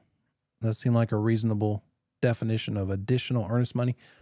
That might have been the intention, but it turns out you don't have to have any initial earnest money if you don't want to. All of the earnest money involved could be additional earnest money, because it's more about the date it's due than about one is given up front and another given later. Because if you read further here under initial earnest money, it says it's made payable and delivered to the escrow agent by, which means cash, check, bank check, personal check, when? Within 5 days of the effective date. Remember, the effective date is the last date the contract is signed by one of the parties and communicated. And so if you're going to give them the earnest money within 5 days of that effective date, then this is what you're going to call it. You're going to fill in this blank, and it's going to be considered initial earnest money. But maybe you don't want to give them the earnest money real quick. You might want to give it to them later. And if you don't want to give it to them within 5 days of the effective date, but instead you want to give it to them at some other time, then if we use this one, additional earnest money, it says made payable and delivered to the escrow agent no later than 5 p.m. on pick your date. Fill in the blank. And it can be cash, official bank check. Notice that it can't be a personal check. So if you're doing time is of the essence, it better be immediately available money. A personal check is not immediately available. It's got to sit there and be tested and verified. Take a few days. So no more privilege of a personal check if you're using additional earnest money. Here's why I use additional earnest money almost all the time. As a buyer agent, I will almost never use initial earnest money at all. I want to pick the date that it's due. And it goes back to the earnest money deadline, the due diligence deadline. What if my buyer, I'm a buyer agent, and my buyer says, you know what, I'm going to exercise my right to back out for any reason or no reason. And here we are on the day before the due diligence deadline. one day before, and I want to get out. Something else you should know that you'll learn about trust money is, even though it's clearly spelled out in the contract, that seller, when they find out the buyer wants to back out, they could choose not to sign the release form, giving them back the earnest money. Now, they're probably not going to succeed in the long run, because eventually it's going to go to the clerk of court and it'll probably get ruled that they have to give it up. But for now, I, as the broker holding it in my firm trust account, I can't do anything with it because I don't have a signed agreement between both parties saying what I'm supposed to do with it. Even though it's spelled out in the contract that the buyer should get it back, since they're backing out within the due diligence period, I can't just give it to them until I have a signed termination and release of earnest money by both parties. I got to have it in writing by both. Well, what if you have a buyer that money is like really tight? They scraped and saved and they have just enough for down payment. And now, because the seller won't release the earnest money on this failed transaction, they can't immediately go out and buy a house because they need to use that same chunk of money for the earnest money on the next purchase. But it's tied up. How fair is that? Not very. In other words, the seller is holding the money hostage just because they're mad, through no legal or good reason, just because they can. And I can't do anything about it, even though I like the buyer better. They're my client, and I know that it's wrong that this is happening. I'm not an enforcer. I'm not allowed to be. I can't do anything with it. My BIC, more specifically, if I were a typical agent with a BIC like that, my BIC can't release this money until the buyer and seller agree in writing. Well, poor buyer. They don't just have another $3 or $4 grand for earnest money on the next try. They got to put off their plans to buy, which is not cool. So as a buyer agent, I choose not to set my buyer up for that sort of nasty little playground behavior. And how can I keep my buyer from having to deal with that? Then I can say, hey, seller, here's our offer, but we're not going to give this earnest money and put it in the trust account until, what would be a good date? Maybe the day of or the day before the due diligence deadline. That way, on the day before the due diligence deadline, my buyer wants to back out. The seller says, that's fine. I'm not signing the release of the earnest money. And I'm going to say, the release of what earnest money? There is none yet. We promised it, but we haven't had to deliver it until tomorrow. So nana and boo-boo, you can't hold this money hostage. Me and my buyer are going to go buy a house. So blank you very much, or whatever you want to think, but don't say it. Don't say it. You can think it, don't say it. But that's how we keep our buyer the best protected, right? And that's where I think this is best used, this additional earnest money. And because of the way it's being used here, and we're getting to pick the date that we deposit it or that it is due, then that is a time is of the essence date. It's more urgent than initial earnest money, and therefore the personal check option is off the table because its time is of the essence. It needs to be deposited ASAP as of that time that you've chosen, that date that you've chosen. And then the other time is of the essence place is where we've already talked about the due diligence period. And so the buyer has the right to back out for any reason or no reason all the way up till 5 p.m. on fill in the blank. Time is of the essence. That's it. Now, there might be some addenda or amendments that have time is of the essence, and there are, but you're not going to be tested on. There will be no question that says, what are the 5 most common time is of the essence provisions? No, you won't see that. Just know that that's what time is of the essence means.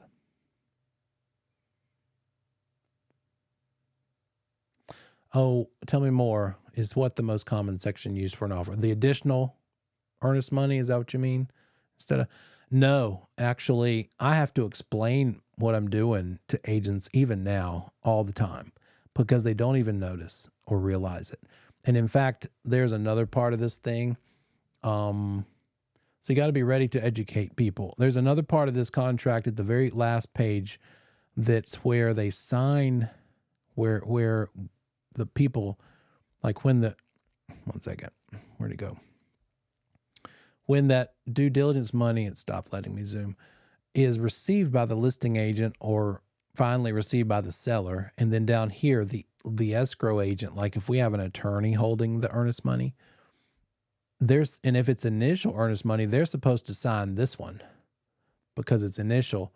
They sign it all the time, and I correct them all the time because I have to point out, oh, don't sign that initial one. This is additional earnest money. Not a huge deal, I guess, but that's how it's still so unreally realized, I think, by so many people, including attorneys.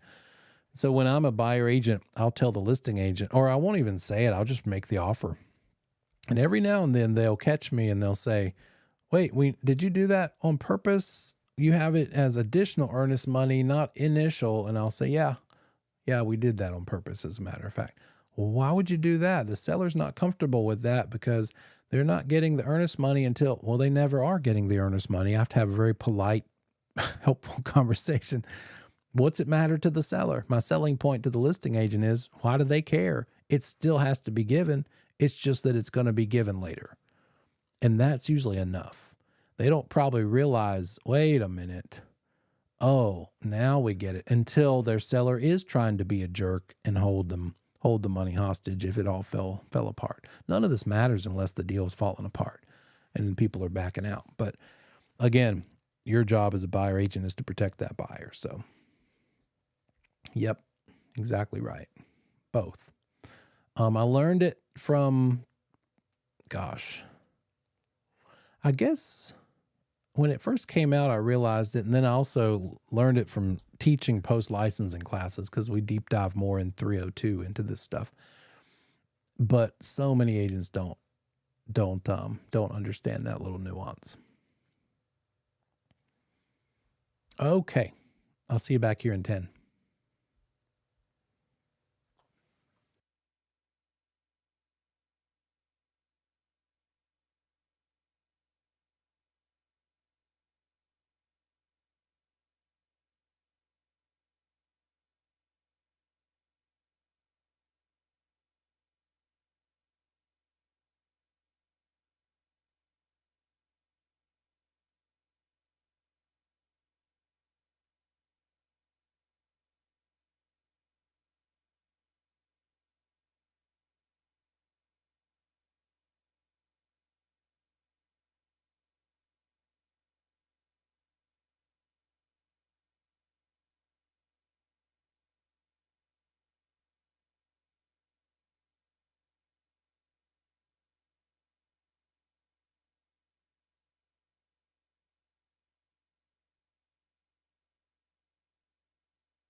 Welcome back.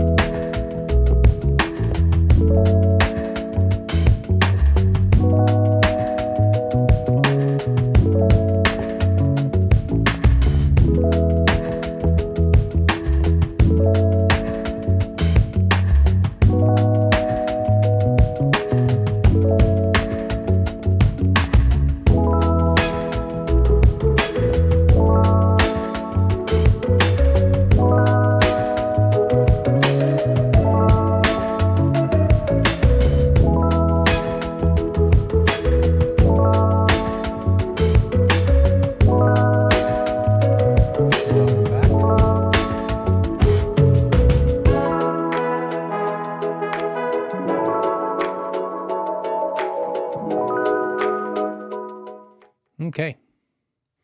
So another word, another contract related word to know is novation. That's when we're substituting a new contract.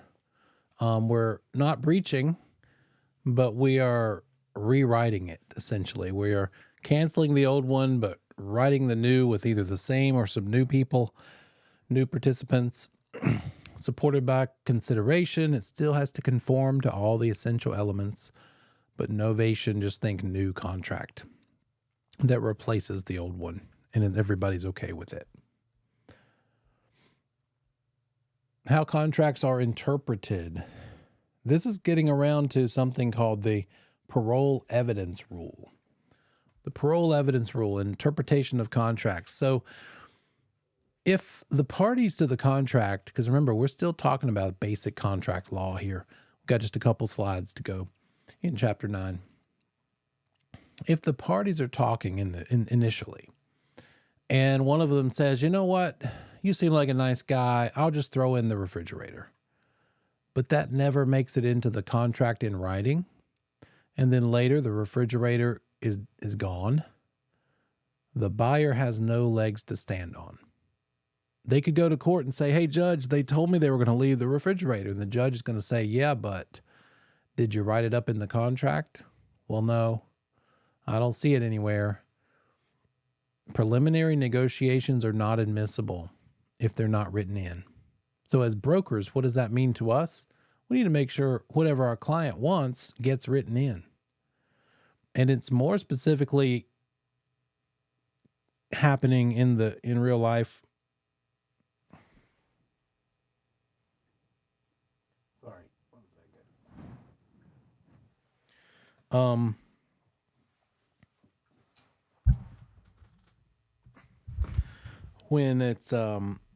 When it's something advertised in the MLS, like maybe the appliances are promised in the MLS, the multiple listing service, they say stuff in there that they will include this and that and the other, but then somehow it doesn't make it into the contract. And then at the walkthrough, the refrigerator's not included. It's all packed up on the moving truck. It didn't get left behind. And if the buyer's mad about it, the question is it in the contract? The buyer's going to let me say, well, no, but they said so. They said they were leaving it in the multiple listing paragraph. That doesn't matter. Judges and the courts have said the MLS is nothing but an advertisement. It is not a part of the contract. It needs to get into the contract to make sure your client is protected. So as a broker, make sure, even if it's redundant and it's multiple places, let's make sure it's in there. The written contract rules, it must be reasonable. The contract is taken as a whole. It's interpreted as a whole, not just parts, individual parts. And the words in the contract are interpreted by their typical ordinary meaning. No lawyer tricks. Well, it depends on what the definition of is means. None of that. It's got to be clear, non-ambiguous language. If there's ambiguous language that could mean this or that, it's kind of vague, then whoever it was that wrote that language is going to be the one it's ruled against. They're going to have to suffer and take the hit and be ruled against. The party who wrote that ambiguity will be ruled against. So what we verbally agree to is irrelevant. We need to put all terms in the contract clearly and make sure it's perfectly understood. Breach means you didn't keep your promises. We know that already. what happens if the two different parties don't keep their promises? Well, first of all, let's recap what some monetary damages are called. Again, basic contract law, compensatory damages. On your favorite law-related TV show, they talk about these words. Compensatory means we need to make that person whole again. They suffered because of you. The compensatory damages are for the purpose of making them whole. Consequential damages are for the purpose of replacing profits they lost because of that person who did them wrong. And then if the ruling is to just let them have rescission back to their previous original positions, that just means that they are returned back to as if this never happened, right? Money is restored. Let's reset as if we just hit a reset button. That's rescission. When it comes to real estate specifically, it's not these kind of damages, but instead liquidated damages.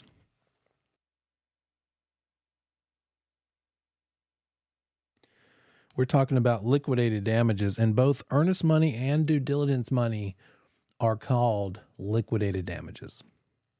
That is the remedy. Both of those things are the remedies available to the seller if the buyer doesn't go through with the contract, if they choose not to actually go through with it, which they can do for any or no reason. So liquidated damages is what's available to the seller.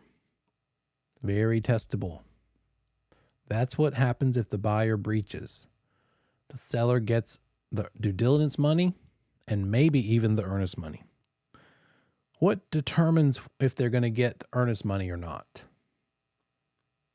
How do we know if that seller is entitled to getting earnest money as liquidated damages in the event of a buyer not going through with the purchase? Pretty simple. It's just a matter of a date. Yeah, the due diligence deadline. That's it. Is the seller entitled to the earnest money? Yes, if the buyer backed out after the due diligence deadline date, 5 o'clock on that date. Then they're entitled to that too. The due diligence money already, and then now the earnest money as well. And that's the liquidated damages that they're going to get. And that's it. In fact, in the contract, let's see if I can find it real quick. It actually says that's all you're getting, basically. Here, I'll do it this way. I think it'll show up this way.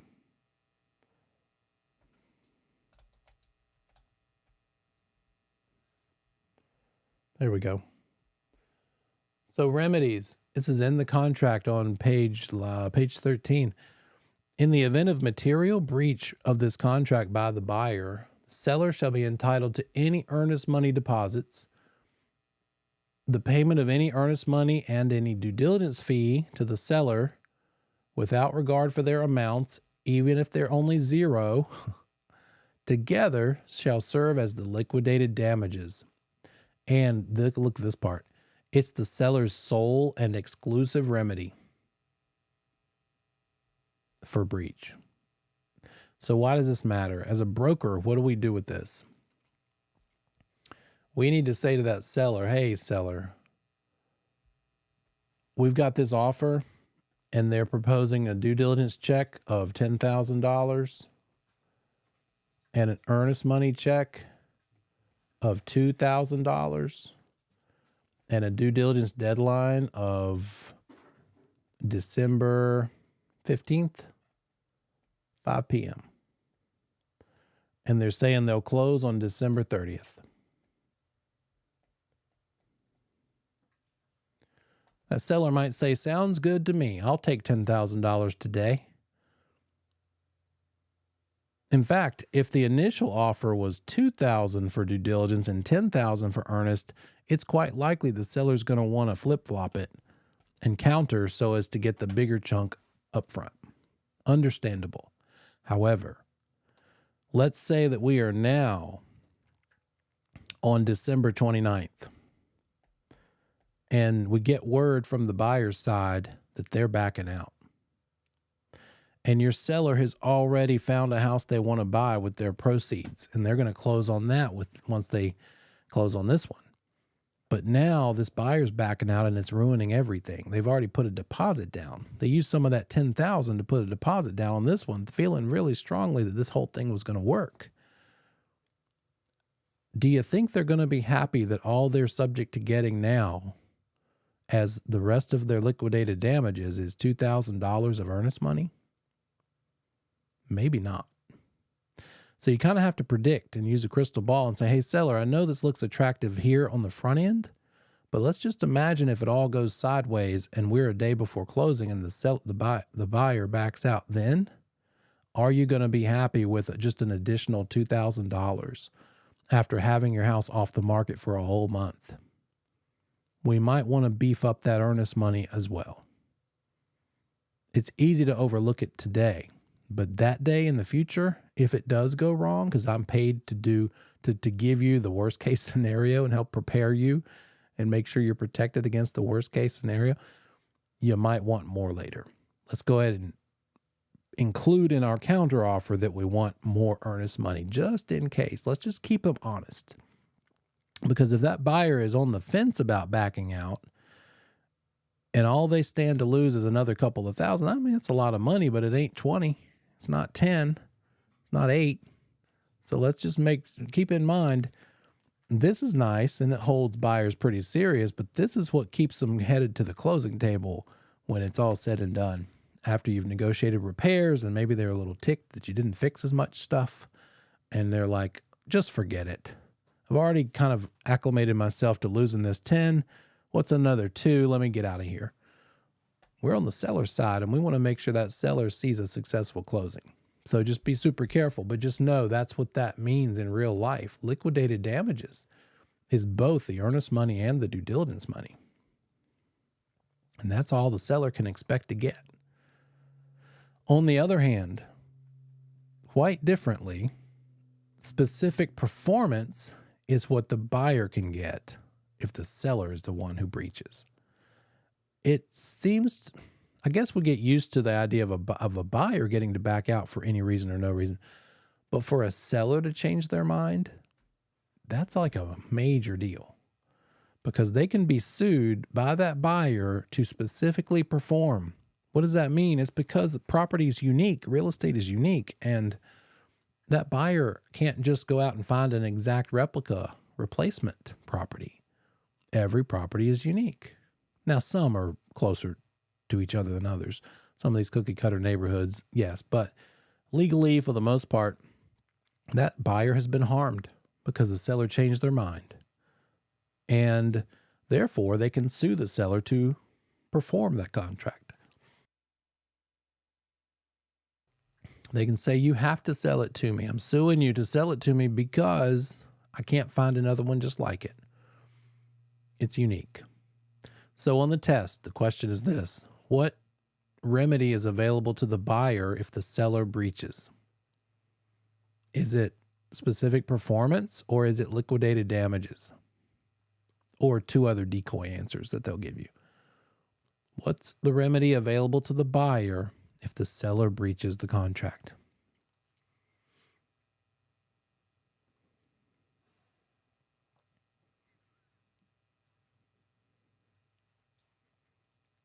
The buyer can sue. You got it. The buyer can sue for specific performance. And by the way, in addition to suing for specific performance, what else has that buyer done in good faith? All the way up to this point, a day or 2 before closing is when the seller's backing out. That buyer has done 4 or 5 inspections, possibly. They've spent maybe a couple of $1,000s on different inspections and appraisal and survey, thinking this was all going to go through. And so they're out of pocket that amount of money too. And they can sue for that amount of money too. So they're suing for specific performance and also suing to recover whatever they've spent on the transaction so far in the form of those inspections and appraisal and stuff. That is what's available to the buyer. And if the buyer breaches the contract, the seller can do what? Can the seller sue for specific performance? Or does the seller just have to be satisfied with the liquidated damages in the form of the earnest money and the due diligence money? This one gets people. I've seen this on practice tests a lot, and people are getting it wrong. Know the difference. It's B. It's the second bullet point. Yeah, all that seller's getting is the earnest and the due diligence. You better make sure they're happy with those amounts up front. Sellers don't sue buyers for specific performance. Write it down. Only the buyers sue sellers for that. That is what their consequences are. When all of this is happening in the real world, knock on wood, may it never for you, you're not talking about it too much. You might give them some broad idea of what's involved, but you're really quickly pushing them over to an attorney. If they want to start suing people or backing out of contracts, you need to make sure they understand the consequences, but you should not give them advice as which thing they should do. Do you hear that? You can tell them what the consequences are, but don't tell them what they should do. That's what an attorney is paid for, and we are not licensed to practice law, so we can't say you should do this when it comes to a legal question like that. We can't draft legal documents. We can't give legal advice. We fill in the blanks on the forms, and we just tell them what the possibilities are, and then they need to get counsel from the attorney. If somebody wants to add terms to an offer to purchase, what do they use? Do they use an additional provisions addendum? You don't necessarily need to know what an additional provisions addendum is. You just need to pay attention to that last word. Do they use an addendum or an amendment if it's an offer that they're adding terms to?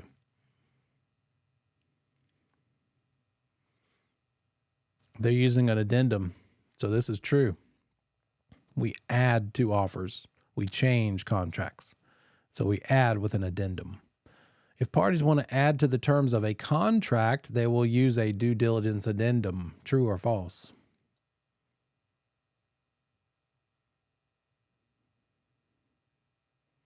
There is no such thing. They would use something called an agreement to amend. It would be an amendment.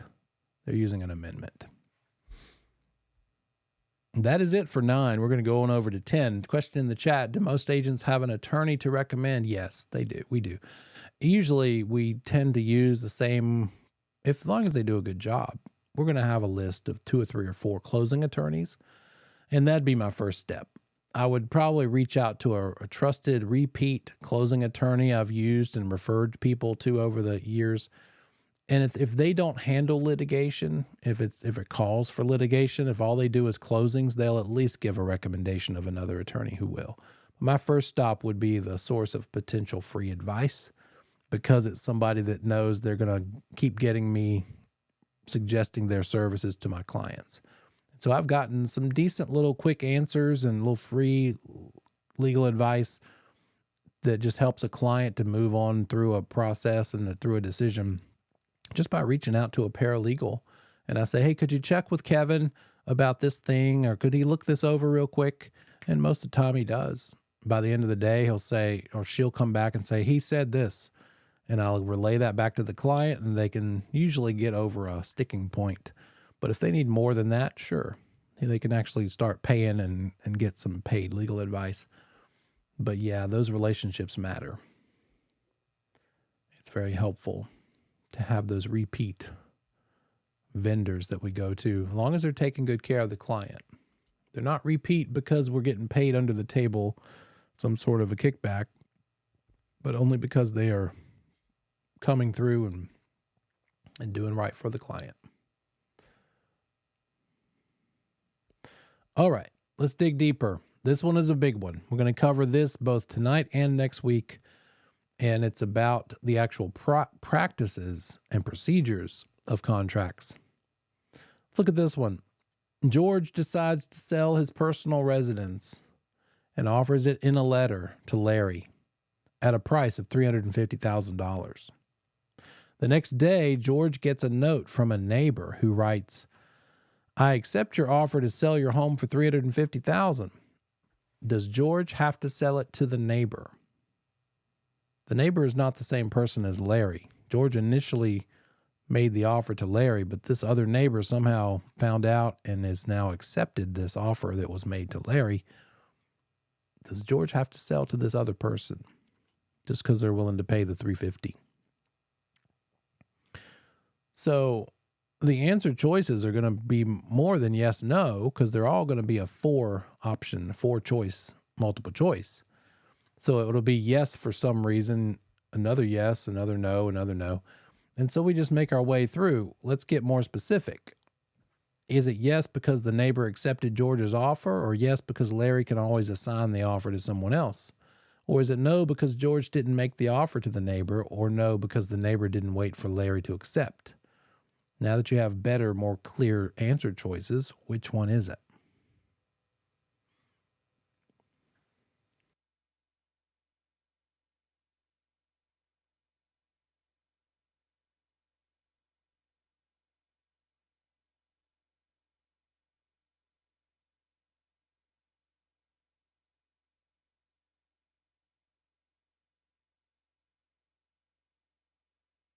Good job. You guys are good. George didn't make an offer to the neighbor. It's not for the neighbor to accept. It wasn't made to them. And case could be made that they are guilty of mail fraud or something. How did you get this offer?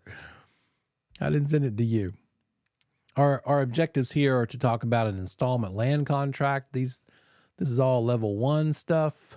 Option to purchase, agreements for preemptive rights. That's sort of like an option to purchase. We'll talk about the two kinds of preemptive rights. The sales contract itself, and then some level 3, a deep dive into that contract and the procedures involved. So the most important document in a transaction, you tell me, would that be the deed or the contract? Good question in the chat. We'll get to that in a second. The most important document in a transaction, would that be the deed or the contract? What is the deed? It's the title. It's the thing the seller is signing over to the buyer. What is the contract? It is the document that establishes those promises of this amount of money in exchange for that deed. That contract has a whole bunch of terms written out in it. This is a tough question, isn't it? Because both of those documents are important. By the way, side note, unrelated to the question, which of these two documents, deed, contract, or both, which ones get recorded at the courthouse? What gets recorded? Both or one or the other? Just the deed. Just the deed. When it's all said and done and finished and finalized, the deed will get recorded. The contract doesn't get recorded. So the most important document in a transaction, let me add some more layers to this. How is the deed written? Or let me say it this way. Which one is written first? The contract or the deed? Which document exists first in a transaction? The contract or the deed? That contract is between buyer A and seller B. And those price and terms are all agreed upon. Fast forward, the contract gets sent to that closing attorney, who then uses the contract and its information to create and generate the deed for seller B to sign the property over to buyer A. With that said, which thing is more important, the contract or the deed?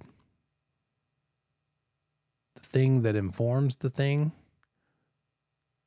What's happening? The deed is only written after the attorney sees what's in the contract. So,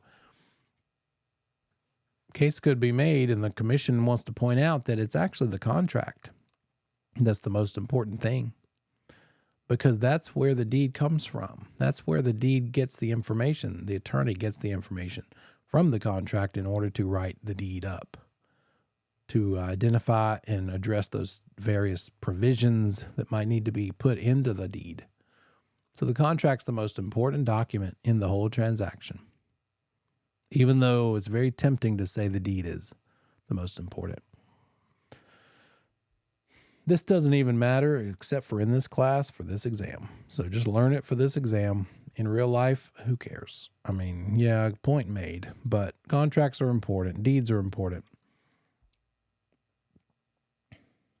Again, we can't draft. If you see the word draft in a question where we are writing language as brokers, not allowed. We can't write language. We can't draft contracts. That means write them. All we can do is fill in the blanks of forms that we are allowed to use.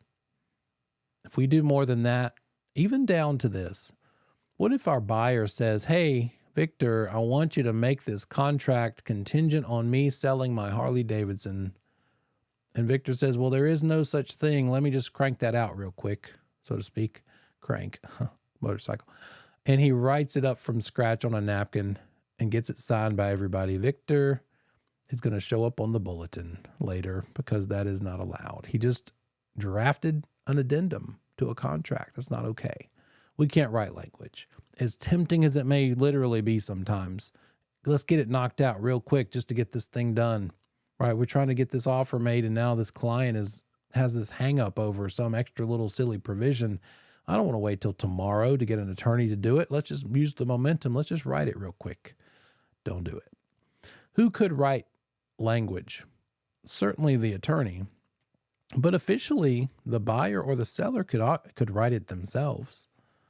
It's not suggested because we are not attorneys and they're probably not attorneys, and like them or not, attorneys do have a purpose, and it might not be as simple as adding one little sentence to an addendum A that you've created from the thin air, because that one little sentence could mean like 5 consequences. And that's the value of a good attorney, is to identify those other consequences and have a document. And you might think, well, they turned this one sentence into 3 pages. Well, yeah, but it's to protect you because those 3 pages are all the possibilities that one sentence could create. And so while we're all rolling our eyes about the attorney making work for themselves, it doesn't matter until it does. And if it does go sideways, goes completely off the rails, that attorney might have saved you some decent money because they accounted for all those possibilities and protected that client that way. We can't do it. So who can change a contract? Who can write language? Attorneys are the best answer we should give our client. But yes, the client's parties to the transaction could make those, draft that language as well. There are different versions of these paperworks, different versions. Oh boy. Oh, you made my stomach hurt, Victor. ChatGPT is miraculous in many ways. Oh my gosh. But you know it's going to happen. Somebody's going to be in a hearing and the commission is going to say, why'd you do this? And they're going to say, well, ChatGPT told me to put the language in there. Oh my gosh. Anyway, part of that whole reasonable skill and care part of the fiduciary duties has to do with this. We need to know what to use, what forms to use. I think I've shown you the dozens and dozens, maybe even 100 or so different addenda and amendments and various forms that the NCAR has given us to use. Just the contract alone, there's 2 versions of that. There's one for properties with structures on them called the 2T form. I showed you that a minute ago. But if it's just dirt, vacant land, that has its own separate contract that's not the same thing. It's 12T. And partly one difference would be there is no place on that 12T land only version for a warranty, because no warranty company is going to warrant dirt. But they certainly will put a warranty and offer a 1-year buyer's warranty on a structure or home on property. So there's that and a variety of other differences. So make sure that you're using the proper version of the contract. Is it land you're selling only, or is it a house with some property or any kind of property? And then whatever the addenda should be used. Are you going to learn that in this course? A little bit. We'll look at a handful of the addenda, but in real life, when you're out there practicing, your BIC will train you on those various forms. And more importantly, the BIC will be over your shoulder as you go through your several transactions, and they'll make sure, oh, your buyer is an FHA buyer, then you need to use that FHA addendum, and a variety of other things. There's lots of forms. And as you go, here's some advice that's not on the test. Have with yourself a little post-game meeting. After a closing, think, what did I learn? so that I don't have to learn it again. I don't want to, what mistakes did I make? And it's every time you're going to make some sort of improvement. So make sure you take some notes and think, okay, next time I have a buyer for a VA loan, I need to remember this and this and this and this and this. And counsel them on this and prepare them in advance that appraisal is going to be a little more involved. It's going to be a little bit like an inspection plus an appraisal, because a VA and FHA appraiser is looking for more than just the value of the house. They're looking for the condition of the house too, and a myriad of other things.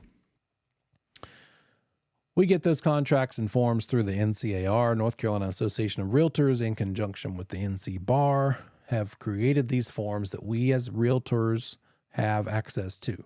We've got to be realtors or attorneys of North Carolina to use these forms. We can't just give these forms out to people, unrepresented sellers, to use as a contract with an unrepresented buyer, no realtor in sight. They can't use this form. They're going to have to find the form somewhere else. Get your own contract. Have an attorney write one up. Staples and Office Depot, places like that, sell some generic ones. If no realtors involved, then the realtor forms must not be used. Is that RPODS or MOG disclosure, are those two forms realtor forms? They are not. They are created by the Real Estate Commission, and therefore they can be used by unrepresented people. Unrepresented sellers selling to an unrepresented buyer can use the standard or the RPODS and the MOG, because again, it's the commission, not the NCA, not the North Carolina Association of Realtors, that wrote those things. When we're filling in these blanks, we got to be legible. Fill in the blanks. Be precise, specific. Don't use hard to understand jargon or abbreviations, acronyms that people don't understand. Unclear, ambiguous language, as we saw a little bit ago. I will sometimes receive offers from people, and it's because they're using a DocuSign or something. And if they didn't put something in the field, nothing gets put in there. I don't like that at all. That goes against these little basic rules. I like all blanks to have something in them, especially the one that says the seller's going to pay closing costs for the buyer in the amount of such and such. If the answer is 0, let me show you. I don't want the machine to just have nothing in there, because my thought is somebody could add something in there later. Let's make sure what everybody's signing is properly reflected. And there it is. Agreement to pay buyer expenses. Seller shall pay at settlement blank dollars, $10,000 toward any of the buyer's expenses.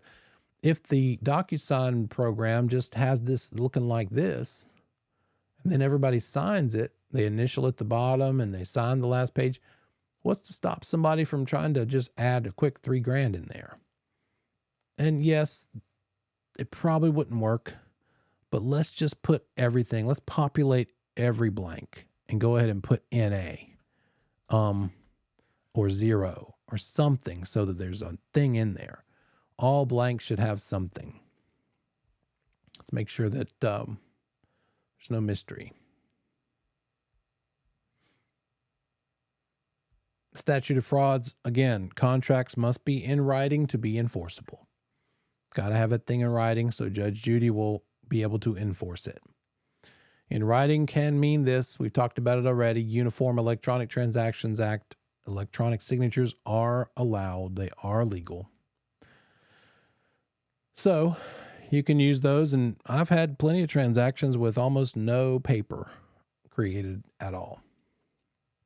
What's the most important document in a transaction and why?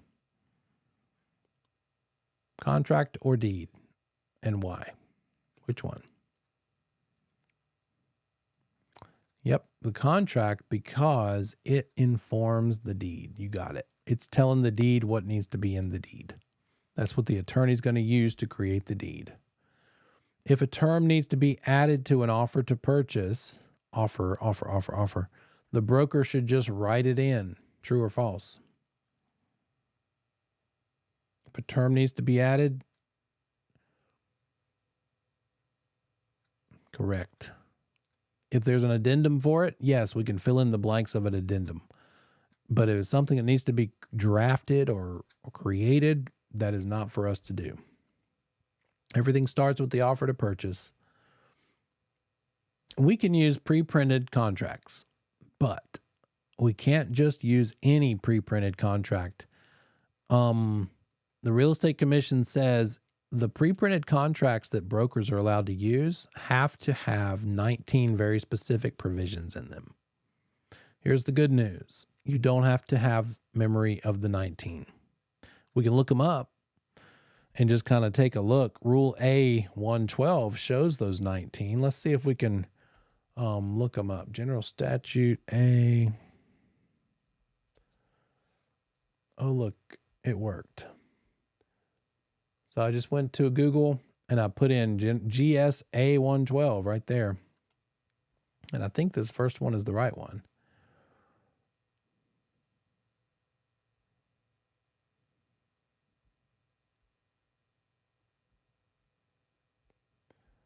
Broker acting as an agent in a real estate transaction shall not use a pre-printed form unless the form has the following.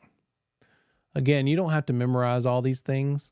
I just want you to note some of them. They make a lot of sense. Well, that pre-printed form needs to have the names. That makes sense.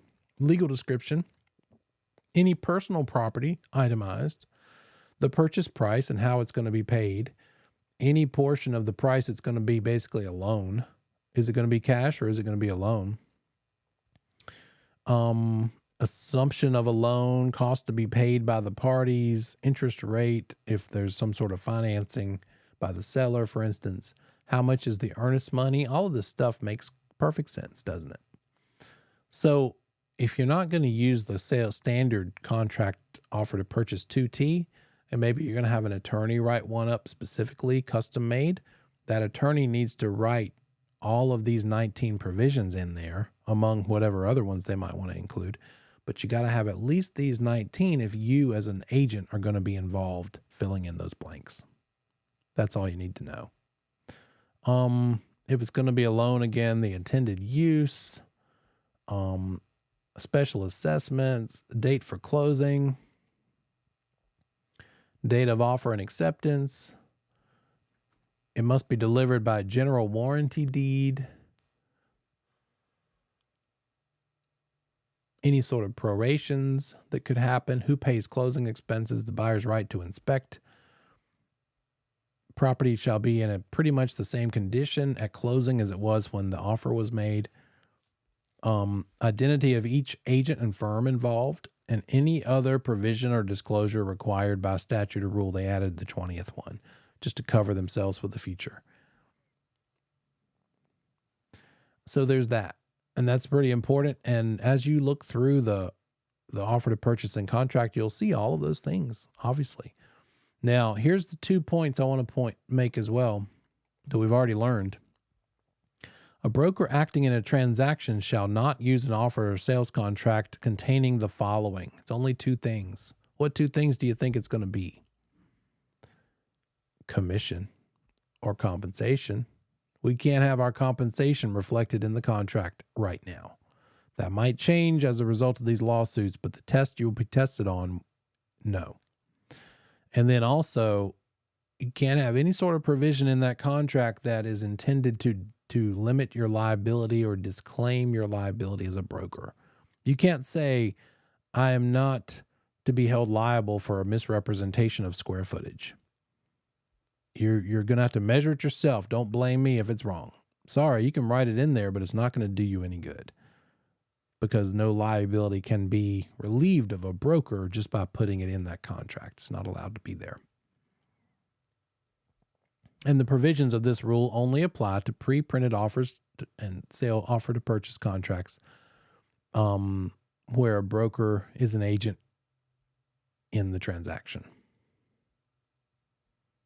Nothing in this rule keeps a buyer or seller from altering or amending or deleting. So again, buyer and seller parties to the transaction, they can make changes. They can add language. They can write entire chunks of language if they want to. We can't as a broker.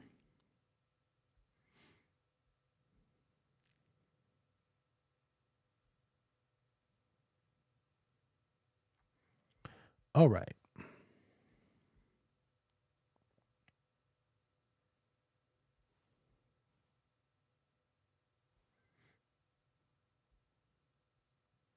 So we don't need to know those 20 things, but they are what must be in there for us as brokers to be allowed to use a fill in the blank contract. And we just talked about that. And we can't practice law without a license. A buyer's using a standard offer to purchase Form 2T.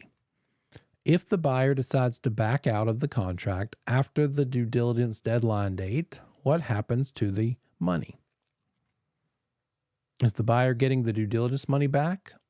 Are they getting the earnest money back? Are they getting nothing back? Or are they getting both of them back?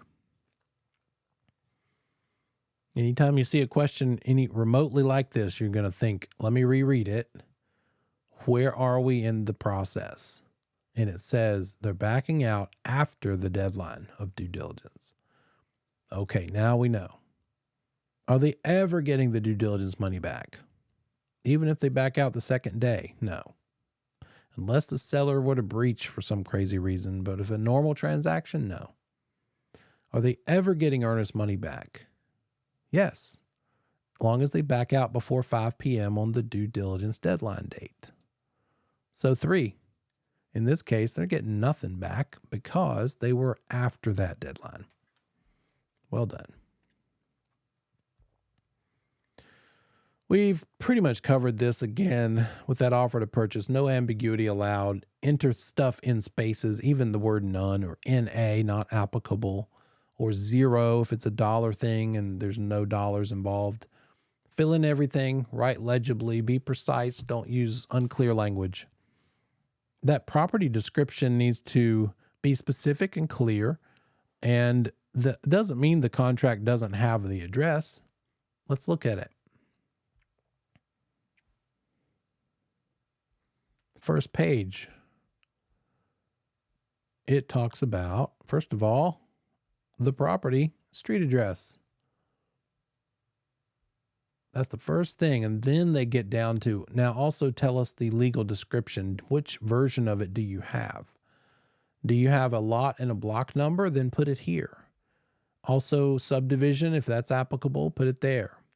If you have a book and a page number of a previously recorded deed or a plat map, then put it there.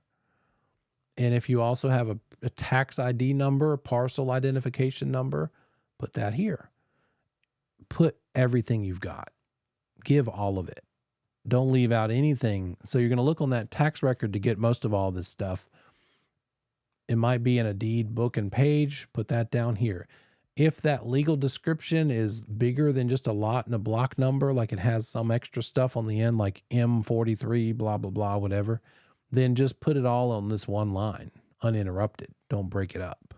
We get more into that in post-licensing 302, but just showing you the legal description stuff goes here. The street address is still going to be used. That's the primary way everybody's going to refer to it, but it's not enough because it's only an informal reference.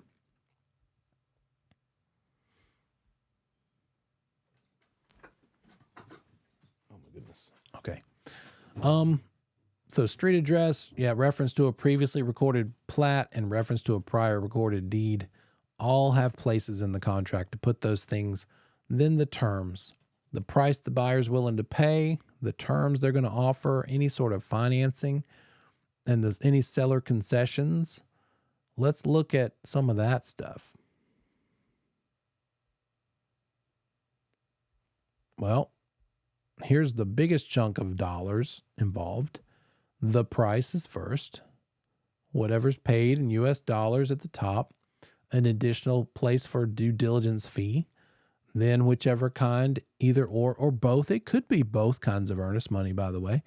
If it's a loan assumption, there's a place for that. If it's seller financing, there's a place for that. If there's new construction with a deposit, building deposit, and then the price minus all of these things, any of these things, left with the balance needed to bring to closing. So that's the first place where money is addressed. But it's not enough. right? If you're a buyer agent and you get this, listing agent, and you get this offer, you're going to look on page 1 and say, oh, wow, they're offering full price, $430. It's right there. But if you're an experienced agent, which means you're still here after the second day, you're going to know to flip all the way over here to, we're not skipping that. We'll come back and look at that stuff, but we're going to look at that price. And the first time I see, especially a full price offer, I'm coming over to this page to see if they're asking the seller to pay closing costs for the buyer. Because they might be offering the full asking price, but they're asking also for the seller to pay $10,000 toward the buyer's closing costs. Well, now it's not a full price offer anymore, is it? It looked like it on page 1, but instead of $450 asking price, which is the same as the list price, it's $450, but with $10,000 toward the buyer's closing costs. Not as good. And then, of course, those other things we talked about. Is it going to be cash? Page 6 talks about cash, or if it's going to be some sort of financing, a first mortgage, an additional mortgage, like a second mortgage. If they're getting funds from some other place as well, like maybe some sort of a good neighbor next door program because they're a cop or a teacher or something. There's all kinds of things like that. I think that was most of what we just saw on that slide.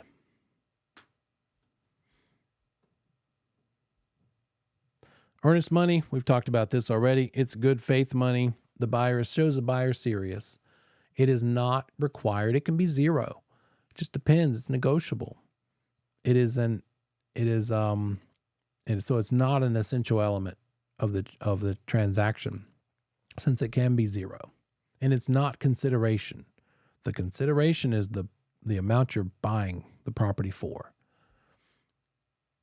A couple things you need to know about earnest money and trust accounts. That earnest money needs to be put into the trust account in a certain number of days, three days, within 3 days of being received. And if there's a dispute, if the transaction falls apart and there's a dispute about that and who should get the earnest money, then again, we as the broker holding it in our firm trust account, we can't make any decisions. We just have to say, hey, buyer, hey, seller, sign this termination form. Are you going to let the buyer get the earnest money back, seller, or are you going to want to get it yourself? And even if it says clearly that even if they're backing out while we're still in the due diligence period, the seller could refuse to release it. And all we can do is just not release it. Our BIC can't release it from the trust account unless both parties agree in writing if there's a dispute. Eventually, your broker in charge is going to get tired of seeing this money show up in their trust account. The deal is dead. It's not going to work. The BIC is going to be like, oh, I'm so tired of this stupid money being here. I'm never getting paid on it. And so let me just get rid of it. So they're going to give notice to the buyer and seller of that failed transaction. They're going to say, hey, here's your chance. One more try. Do you guys want to split it in some way or give it to one or the other? If they still say no, they can say, okay, time is up. I'm turning it over to the clerk of court, who is going to basically do the same thing, but it's out of that broker's hands at that point. BIC's hands, sorry. Because now it can go away and it can be removed from that firm's trust account. When we come back, we'll talk about this very important word, the effective date. See you back here in 10.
Come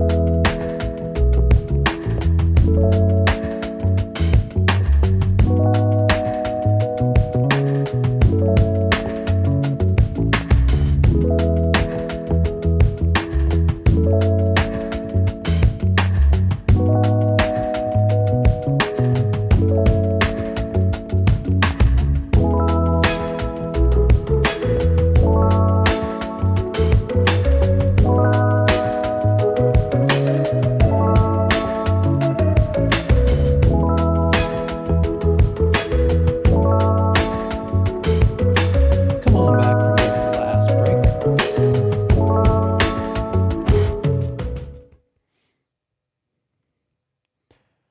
Let's see. So that effective date is hugely important. That effective date is what it's all about, and a lot of the other dates in the transaction depend upon it. So the effective date is when the last party has signed and initialed the contract and communicated that they signed it. Now we have an executory contract, not an executed one, but an executory one, because we are still have all of those tasks to do during the due diligence period or under contract period. So effective date is going to be really important. It's the first thing it's important because of is that it's when the due diligence money is due. And it tells us that right there on the contract, page 1. Due diligence fee made payable and delivered to the seller by the effective date. Right there. Now, what if you've been showing houses all day today? You took the buyer to dinner at 6:30, and over that following hour and a half, you had dinner with them and you filled in the contract, the offer to purchase. And you finished dinner, you said, okay, let me run to my office or run home and I'll shoot this on over to the listing agent. And you did that. And the seller, maybe they made a counter and you relayed that back to your buyer and your buyer said, okay, we'll do that. And you got it all changed and initialed and signed.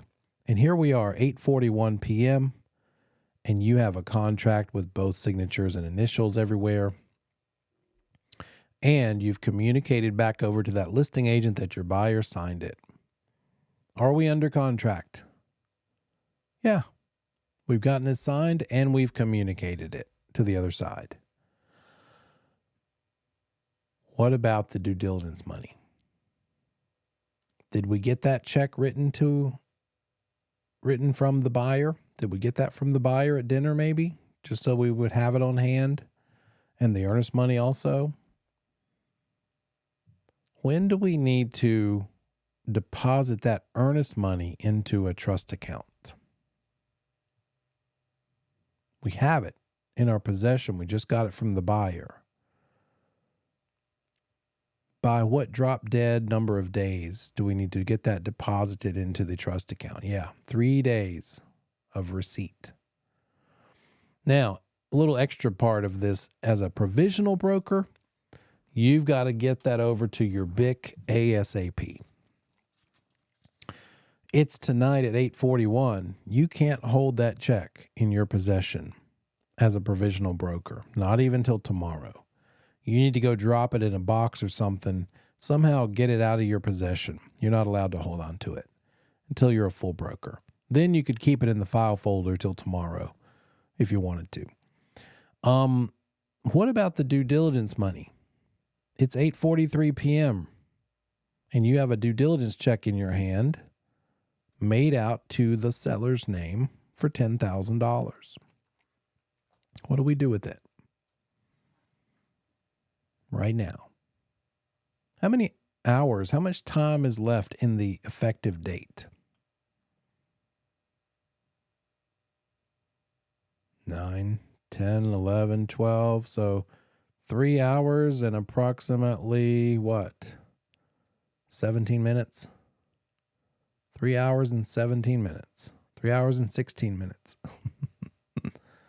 We have that much time left in the effective date. In real life, you might have your pajamas on right now.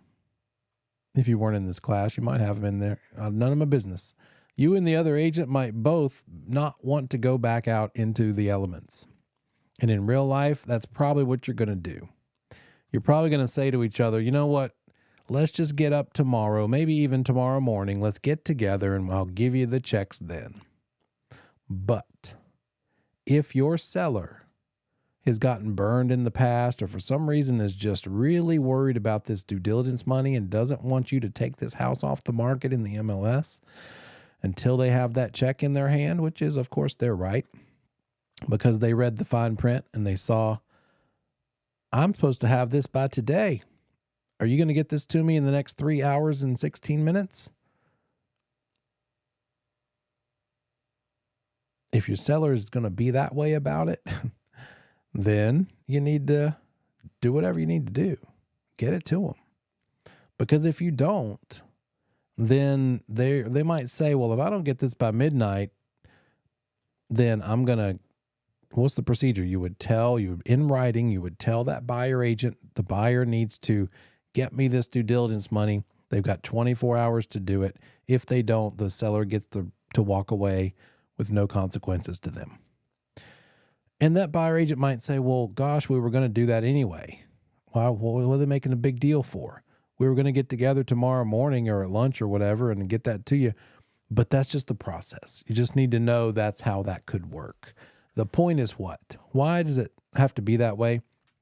Because what if this happened?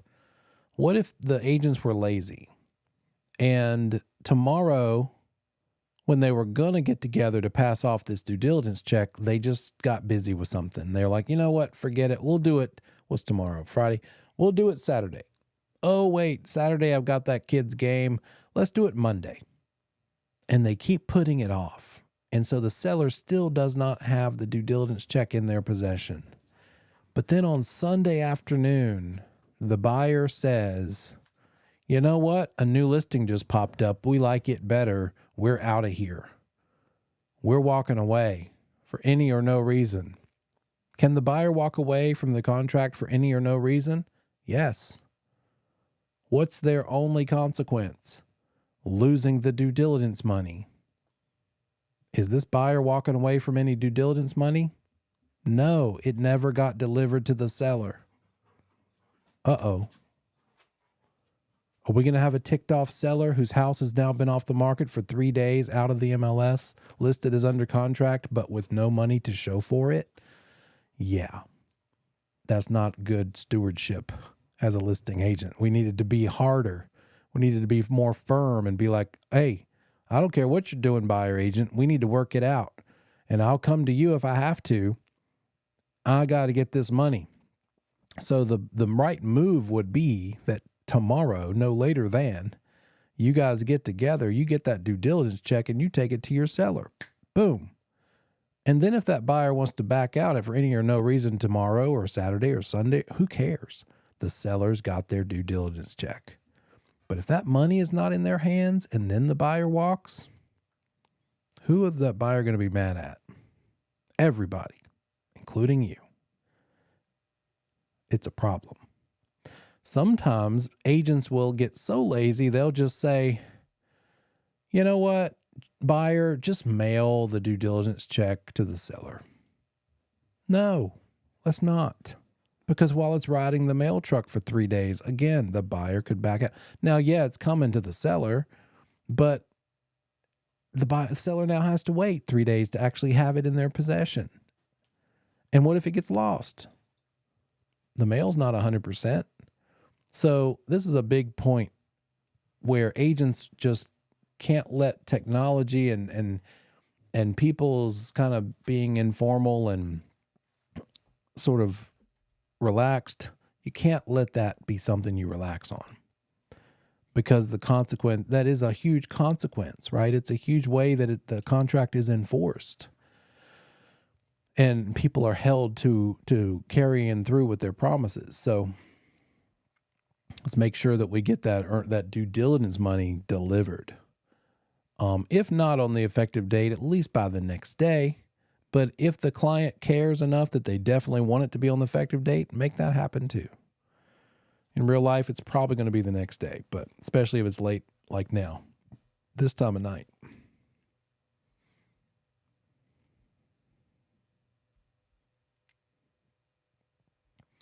Okay.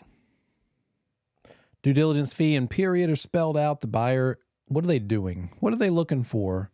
What sorts of tasks are happening during that due diligence period of time? What is being done during the due diligence period? You tell me. Yeah, there you go. Inspections, survey. You got it. What else? Appraisal. Oh, that's a good point. Repairs. What about repairs? So we've got inspections. We've got surveys, appraisal. The inspection is going to reveal what repairs need to be made. And so as long as those repairs are negotiated,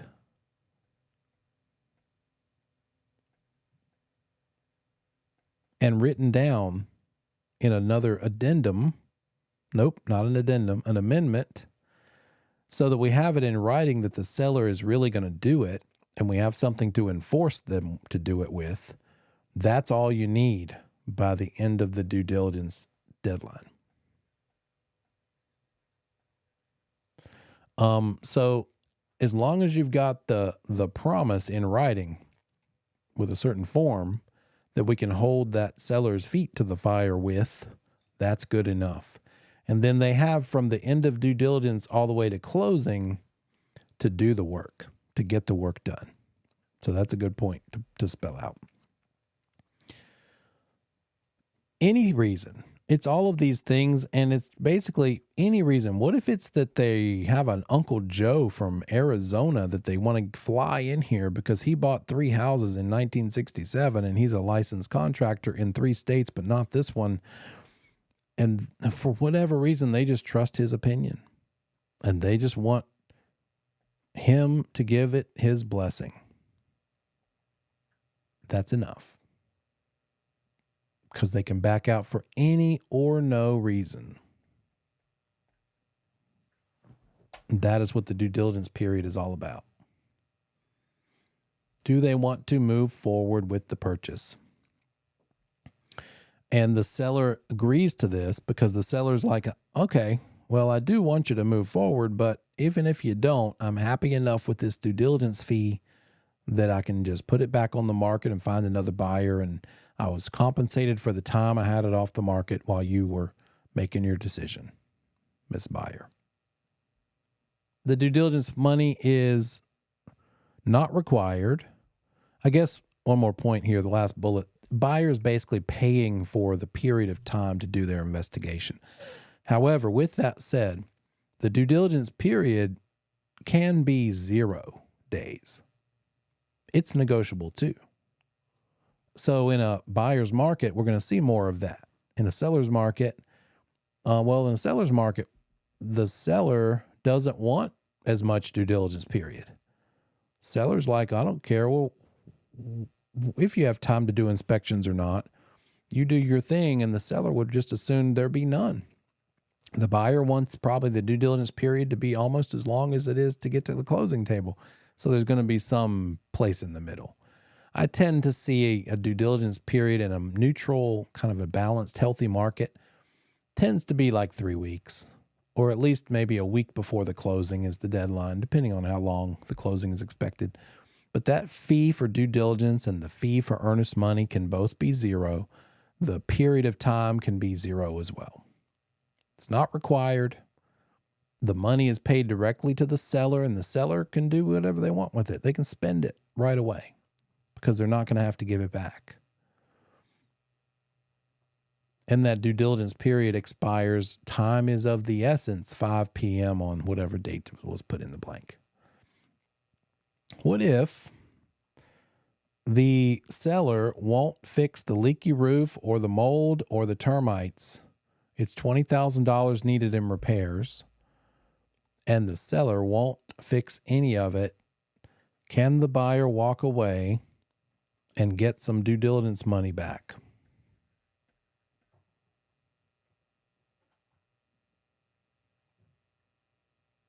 They can walk away, but they're not getting that due diligence money back. Exactly. So even if it's an inspection item, the due diligence money stays with the seller. What about if the contract price is for $400,000 and when the appraisal comes back, it's appraises for $380,000?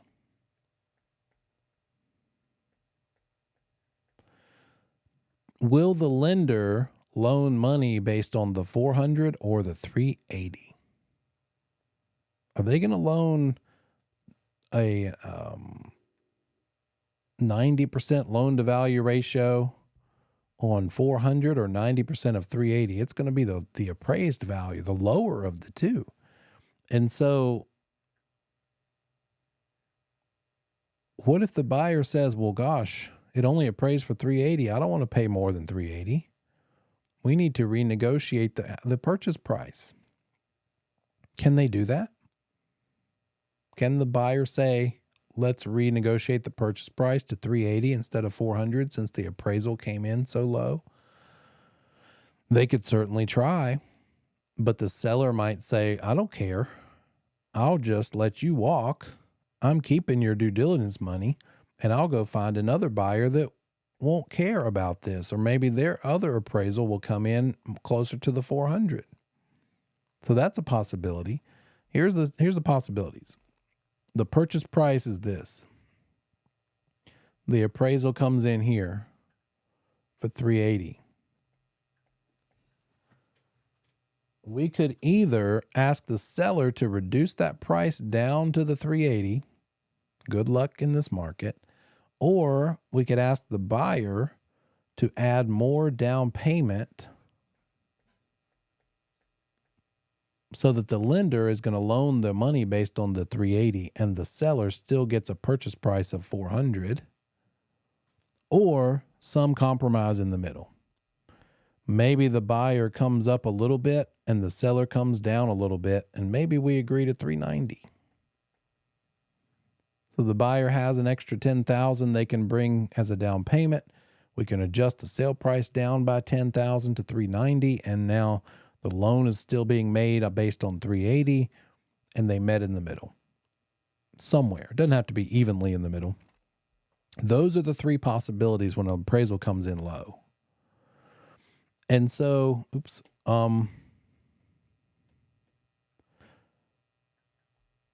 what if the buyer says, the seller won't come down, I don't have the money to come up, nope, and so I'm out of here. I'm walking away. The property didn't appraise.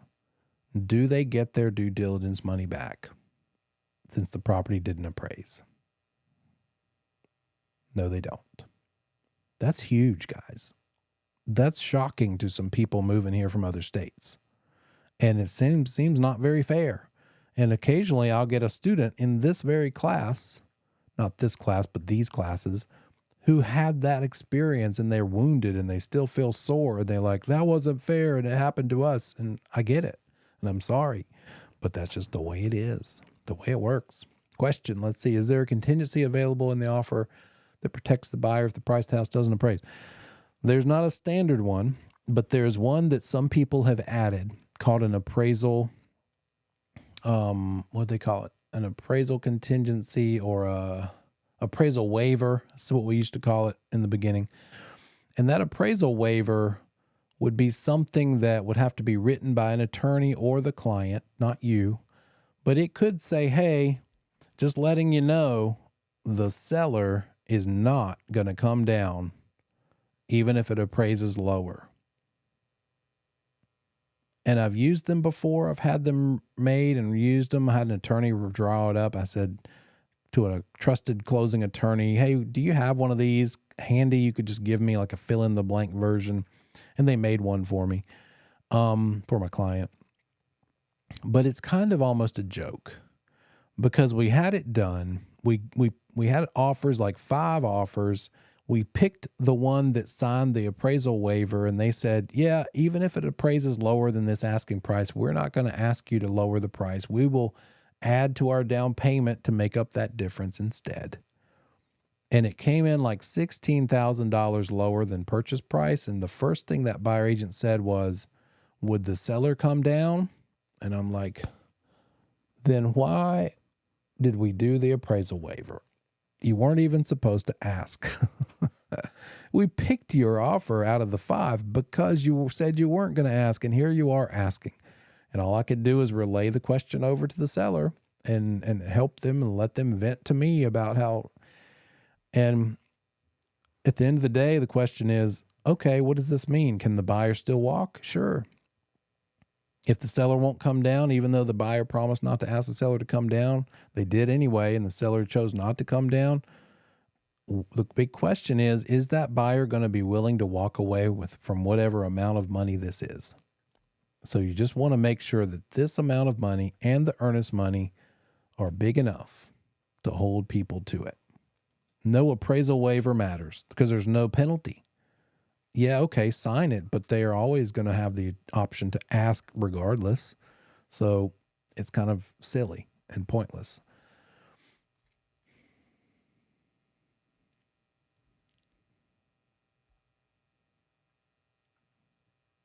We talked about all this. Buyer can terminate for any or no reason. If they do want to terminate, they need to submit the termination in writing. No later than 5 p.m. of that due diligence deadline. Seller keeps the fee.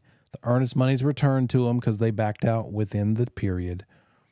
And if they don't hit that 5 p.m. deadline of that day, then they're also going to be subject to losing the earnest money. So what's the absolute minimum amount a buyer could use for earnest money and due diligence money? The lowest they could possibly put down for earnest money plus due diligence money is nothing. You got it. 0. Another word you need to know about is settlement. The word settlement, you might think of this word as closing, but it's not the same thing. Settlement versus closing. Settlement means the date that you're signing the papers. And if we look at the contract, we'll see it in action. Because right here, the first thing related to closing that it talks about is not closing, it's actually settlement. And it says, settlement is the execution and delivery to the attorney of all documents needed to complete the transaction, including the deed of settlement statement, the deed of trust, and various other documents. The deed is the title, we know that. The settlement statement is this thing we're going to learn more about in chapter 21. And it is the document that has every line item, dollar, and cent that is either paid or received by both parties, buyer and seller. All spelled out, laid out, easy to see. The deed of trust is something that you will learn about in the next chapter 14 related to the mortgage. It is the mortgage. It is the thing that pledges the property itself as collateral for the loan. So that needs to be signed and handled. And so settlement is the handling and signing of these papers. And it's going to take place on fill in the blank. Once settlement happens, the papers are signed, then the things that happen next are going to lead to the closing. Because what happens after settlement is this. The attorney checks one more time to be sure no liens have been added to the property since they checked it a week or two ago with the official title search. Let's make sure no additional mechanics liens for some plumber that got stiffed or whatever, or IRS lien or whatever it might be. No more liens. Real quick, check one more time here at the last minute. And as long as that's not happened, the attorney will go ahead and record the deed. They'll pay the Register of Deeds office $25, $50 to put the deed on the public record saying that this seller has sold to this new buyer. Seller's signature on that deed. Now it's closed. So here's the classic situation. Settlement date is, what is 30? Oh, so tomorrow's the 1st, right? December 1st is tomorrow. We're going to have a settlement tomorrow. Congratulations. You might get paid your commission tomorrow. Oops, there's been a delay. Instead of closing at 9 a.m., the closing has to be bumped to 3 p.m. Now we might have a problem because everybody shows up at 3 p.m. and we sign the papers and, the seller's done in about 15 minutes because they don't have much to sign, but the buyer might be an hour or so or more. And it ends up being 4:15 by the time the buyer's finished signing. Well, what you don't know yet is that the Register of Deeds office, even the online version, closes at 4. And while everybody has signed the papers,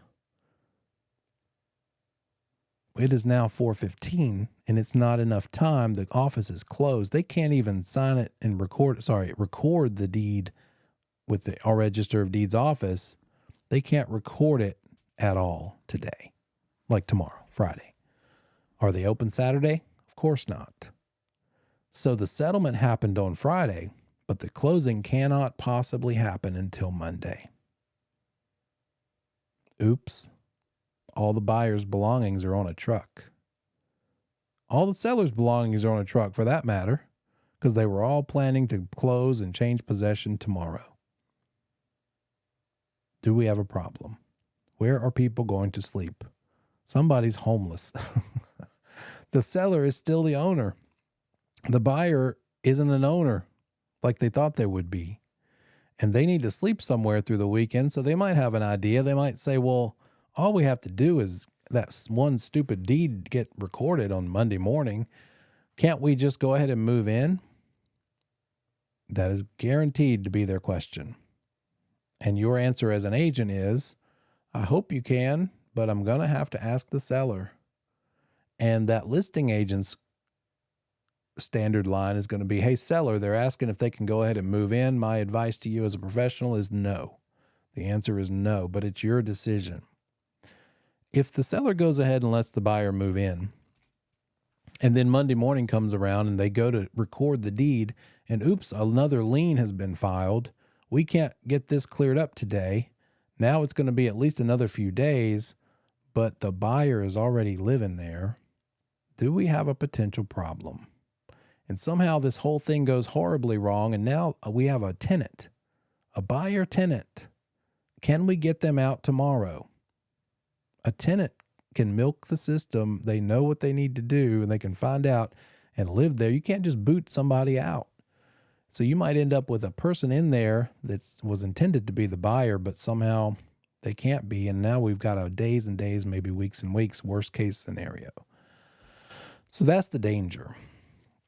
When you have that sort of situation where everybody has signed on a Friday and it can't record till Monday, one of the documents, if you do, as a seller, agree to let them move in early while they're still not yet the owner, is something called a buyer possession before closing agreement. It's a little 2-page, basically a mini lease, a little baby lease.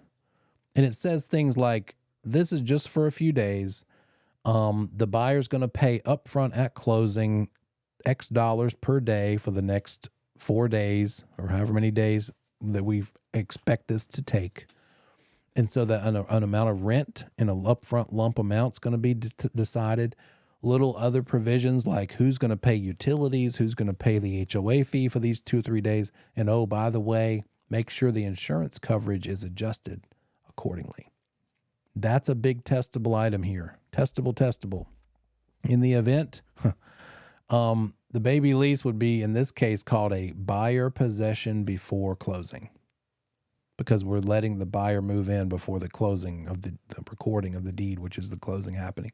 Settlement happened, but not the closing.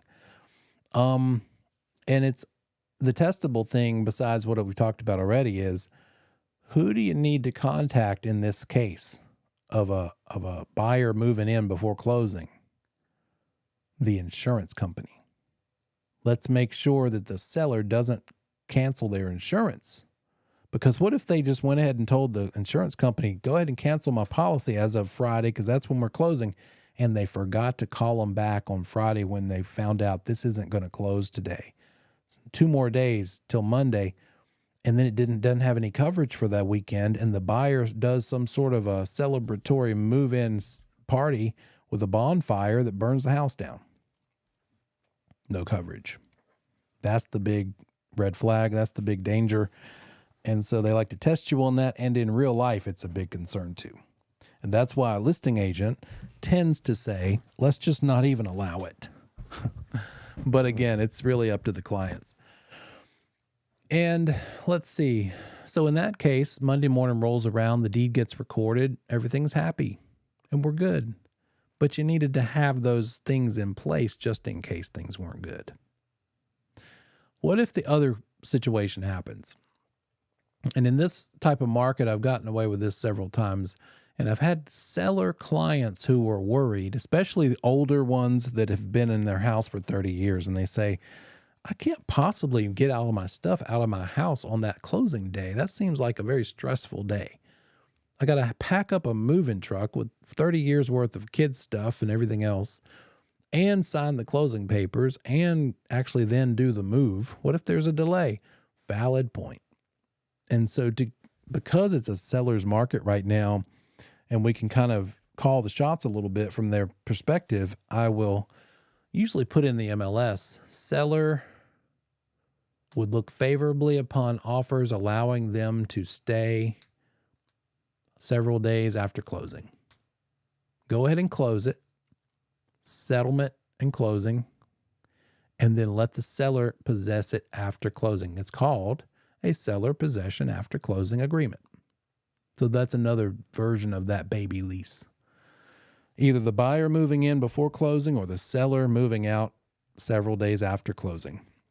They've got to be a short term. It can't be like for a whole month or more. It would need to be a regular type lease if it's going to be that long.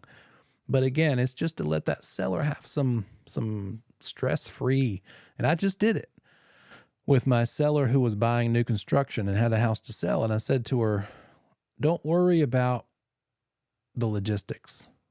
We can probably get away with negotiating that you get to stay there. And we did. She closed and got to stay like a whole 2 weeks, maybe a week and a half, 2 weeks after closing. And it gave us time to then get the money from that sale and use it to buy the new construction one, and then also get the move happening before she had to turn over possession. But in either of those cases, you want to make sure insurance coverage is allowed for. The buyer has a tenant policy if they're moving in early, or the seller has a tenant policy if they're moving out after closing. Whoever's not the owner anymore needs a tenant renter's policy. Whoever is the owner needs to have an owner's policy that covers case of damage and liability. So that's a big testable thing. But the main point originally here was that settlement and closing might not happen on the same day.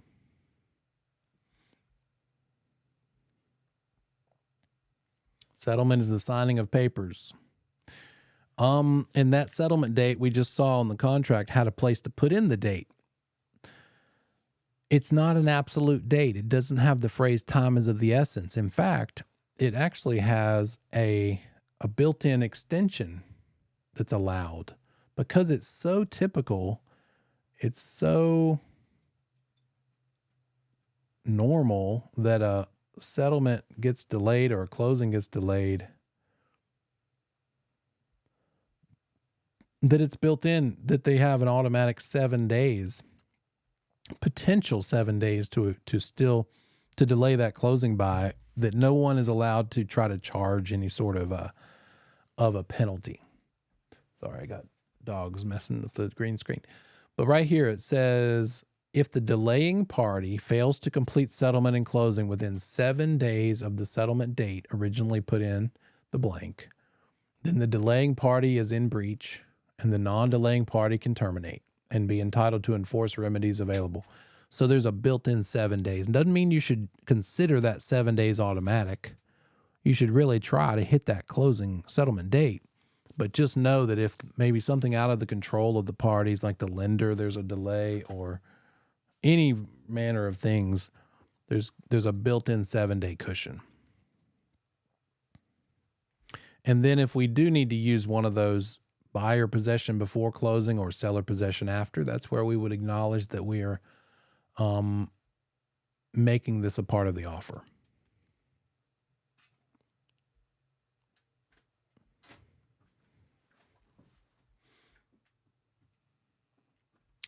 All right. 7-day auto extension, not absolute date. What else? Closing dates when the attorney records the deed. And that is, by the way, the main, so important because that's the time at which the keys can be released.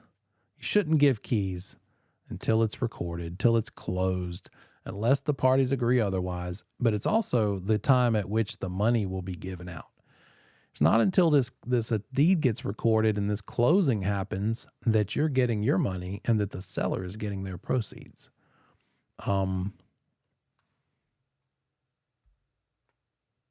What sort of things should the buyer look at during that due diligence period? We've kind of already talked about it. Everything, whatever they care about. Inspections, all sorts of stuff. Here's another testable item. In the standard offer to purchase 2T, there is no built-in financing contingency. The standard offer to purchase is not contingent on you getting your loan approved.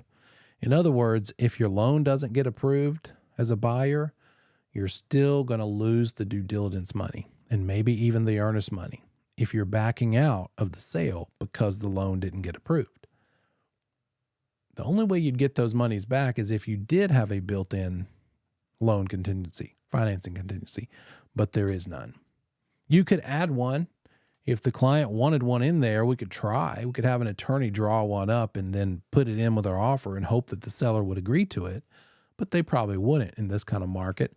They might. Just depends on their situation.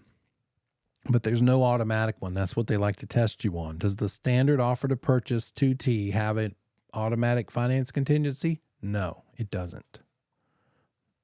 If they can't proceed with the sale because their loan didn't get approved, then they're still going to lose their due diligence money and possibly their earnest money. In real life, if we find out the loan didn't get approved, we both, listing agent and buyer's agent, we're going to scramble, get our heads together and try to find some lender out there that will make it happen, work a miracle. We're in it together. We're trying to get this closing to happen. And a lot of times the agents will say, hey, have you tried this person? I got a great lender. They've worked miracles for me before. Try them. And you're just trying to work together to pull this thing through.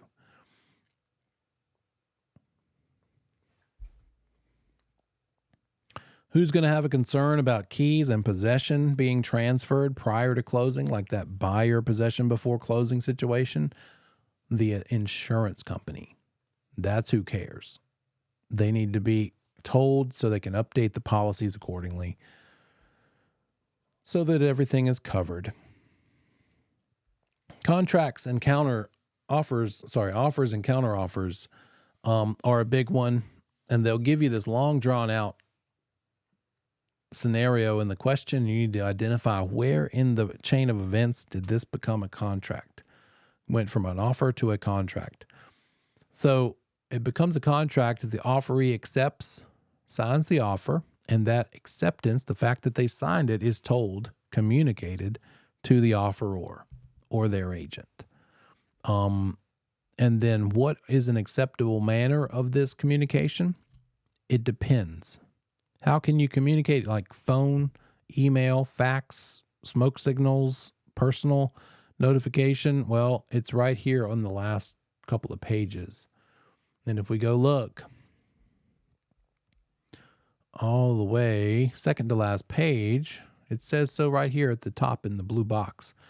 Notice information. Insert at least one address or email for the receipt of any notice contemplated by this contract. This page, notice what's on here. They've got information for the buyer and the seller. Address, fax, email, whatever fax is. I don't put anything there. You run it through me. Do not contact my client directly. Whichever kind of agent I am, I'm putting WH or withheld or NA, not applicable, because you just need to run it through me. I'm their agent. And that's up to us. If the client wanted me to put their stuff in there, I would, but I tend to say nothing for the client's info because you should tell me and I'll tell them. And then for the agent, the firm name in the listing, the seller's agent is on the right, the buyer's agent is on the left here.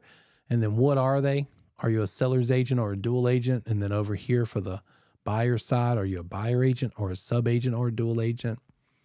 What's your firm license number? What's your mailing address? And again, this isn't for you to fill in every one of these blanks. I see this done wrong all the time. People are so, as they should be, they're prone to fill in blanks. And we just told you fill in all the blanks, but this is one page where you don't necessarily have to do that. This is to tell the other party, how do you want to get in touch with me? How do I want you to get in touch with me? I may not want you to call me at all. Maybe I only want you to email me when it comes to the offer and acceptance of this offer. Notification of acceptances. I'm kind of surprised fax is still in there, but you could leave some of this blank because, again, this is for you to tell them, contact me in this way, but not that way. So it's not a huge deal. I'll usually fill in pretty much all the info because I don't care. But if I did, and if I said, don't even email me, I only want you to call me with the notification, then I would only give them my phone number. But that's second to last page what that one is talking about. Notification.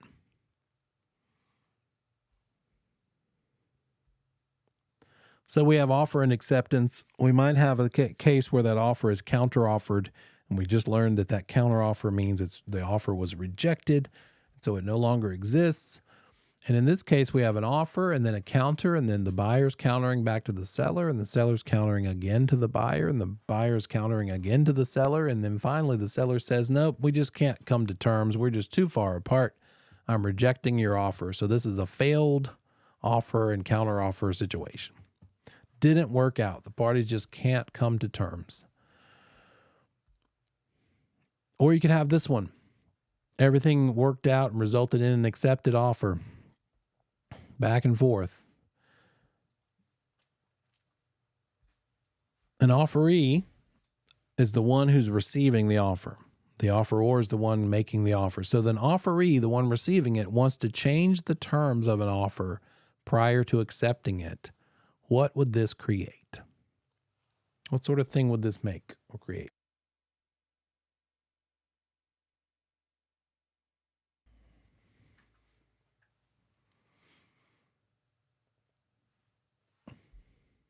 And what is another word for this counteroffer? What is a counteroffer? It's a counteroffer, but it includes a rejection of that original offer, right? Notice here that communicating to the agent is the same thing as telling the client. But communicating to the sub-agent, as we talked about earlier, is not the same thing. It's not considered to have been communicated if that buyer is represented by a sub-agent to the seller, and we've only told the sub-agent. It hasn't been communicated properly and become a contract until that sub-agent actually told the buyer, and they found out that it was accepted. Because if you have a buyer agent, then the buyer to that buyer agent is the client. If the selling agent is a sub-agent, then the buyer to them is their customer. So here's a fancy graphic representation here, high-tech, Steven Spielberg level.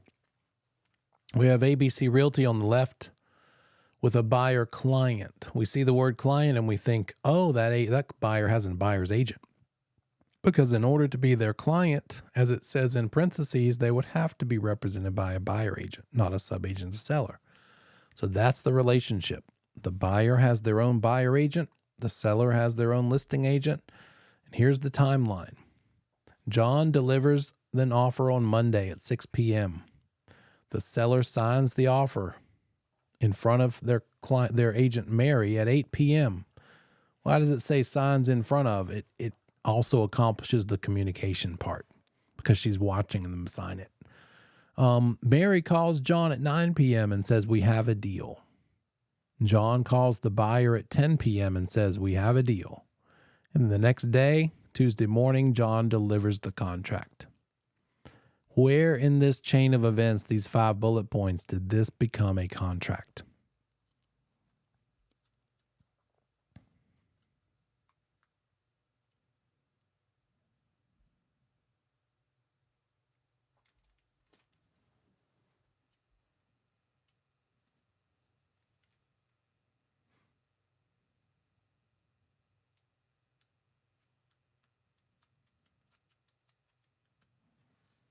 Communication has to happen, but communication between who?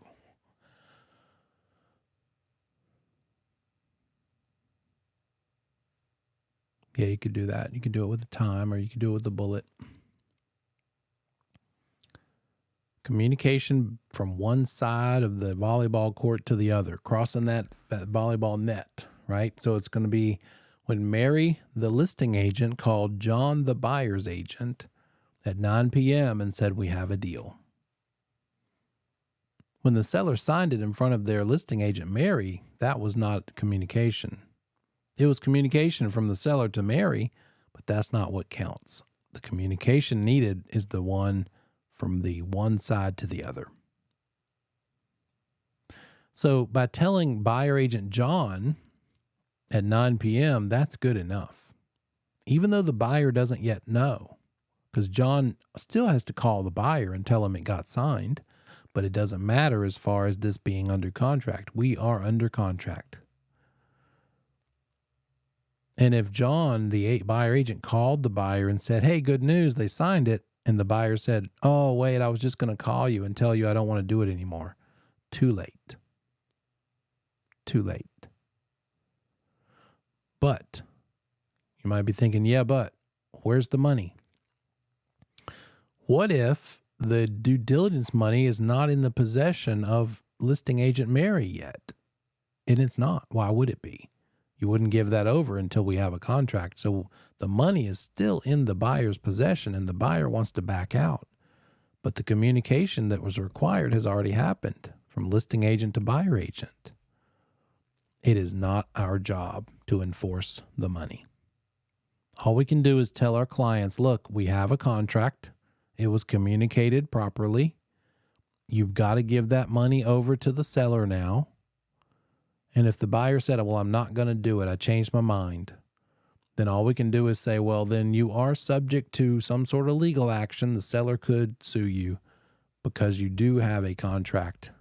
But here, let me connect you with an agent. With an attorney. You need to get some legal advice. Well, I'm not giving them the money. I'm not here to collect the money. I'm not here to enforce the money or the collection of it. Just letting you know that we are officially under contract and you could have some legal problems now. That's all we could do. And it would be terrible, right? It's going to mess everything up. It's like, oh, can't we just agree and move forward? We just got this done and now you want to back out. But it's not for us to enforce the money. If other than that, now I've added some cute little cartoons here, but we've got a buyer who's a customer. If we see that the buyer is a customer, then we're going to know that the agent helping that buyer is not a buyer agent, but instead a sub-agent to seller. And in that situation, everything else the same, it is not a deal. It's not a contract until sub-agent John has called the buyer customer of his and they have found out. Telling sub-agent John is not enough. The buyer has to know. Now it's a contract. So it's going to be at 10 p.m. in this situation. Why? Because it's a sub-agent that's helping the buyer, not a buyer's agent that's helping the buyer. Does that make sense? Okay. We've got a few more that we'll cover next week to finish out 10. And we'll talk more about this back and forth stuff. Again, go ahead and finish your quarter term if you haven't. Oh, bring questions. If you're doing that quarter term exam and you just are confused by something, I'll go over it with you. Not every single one of them, but we'll hit some that might be more confusing than others. And I'll probably pick some that I know are more likely to be something that's confusing. So just let me know. Keep on course here. This is 10. Next will be 14 and 15. Go ahead and read ahead because those are big ones. And have a great weekend. Good luck getting ready for the holidays. There's a lot going on right now. It's easy to push the study into the back burner, but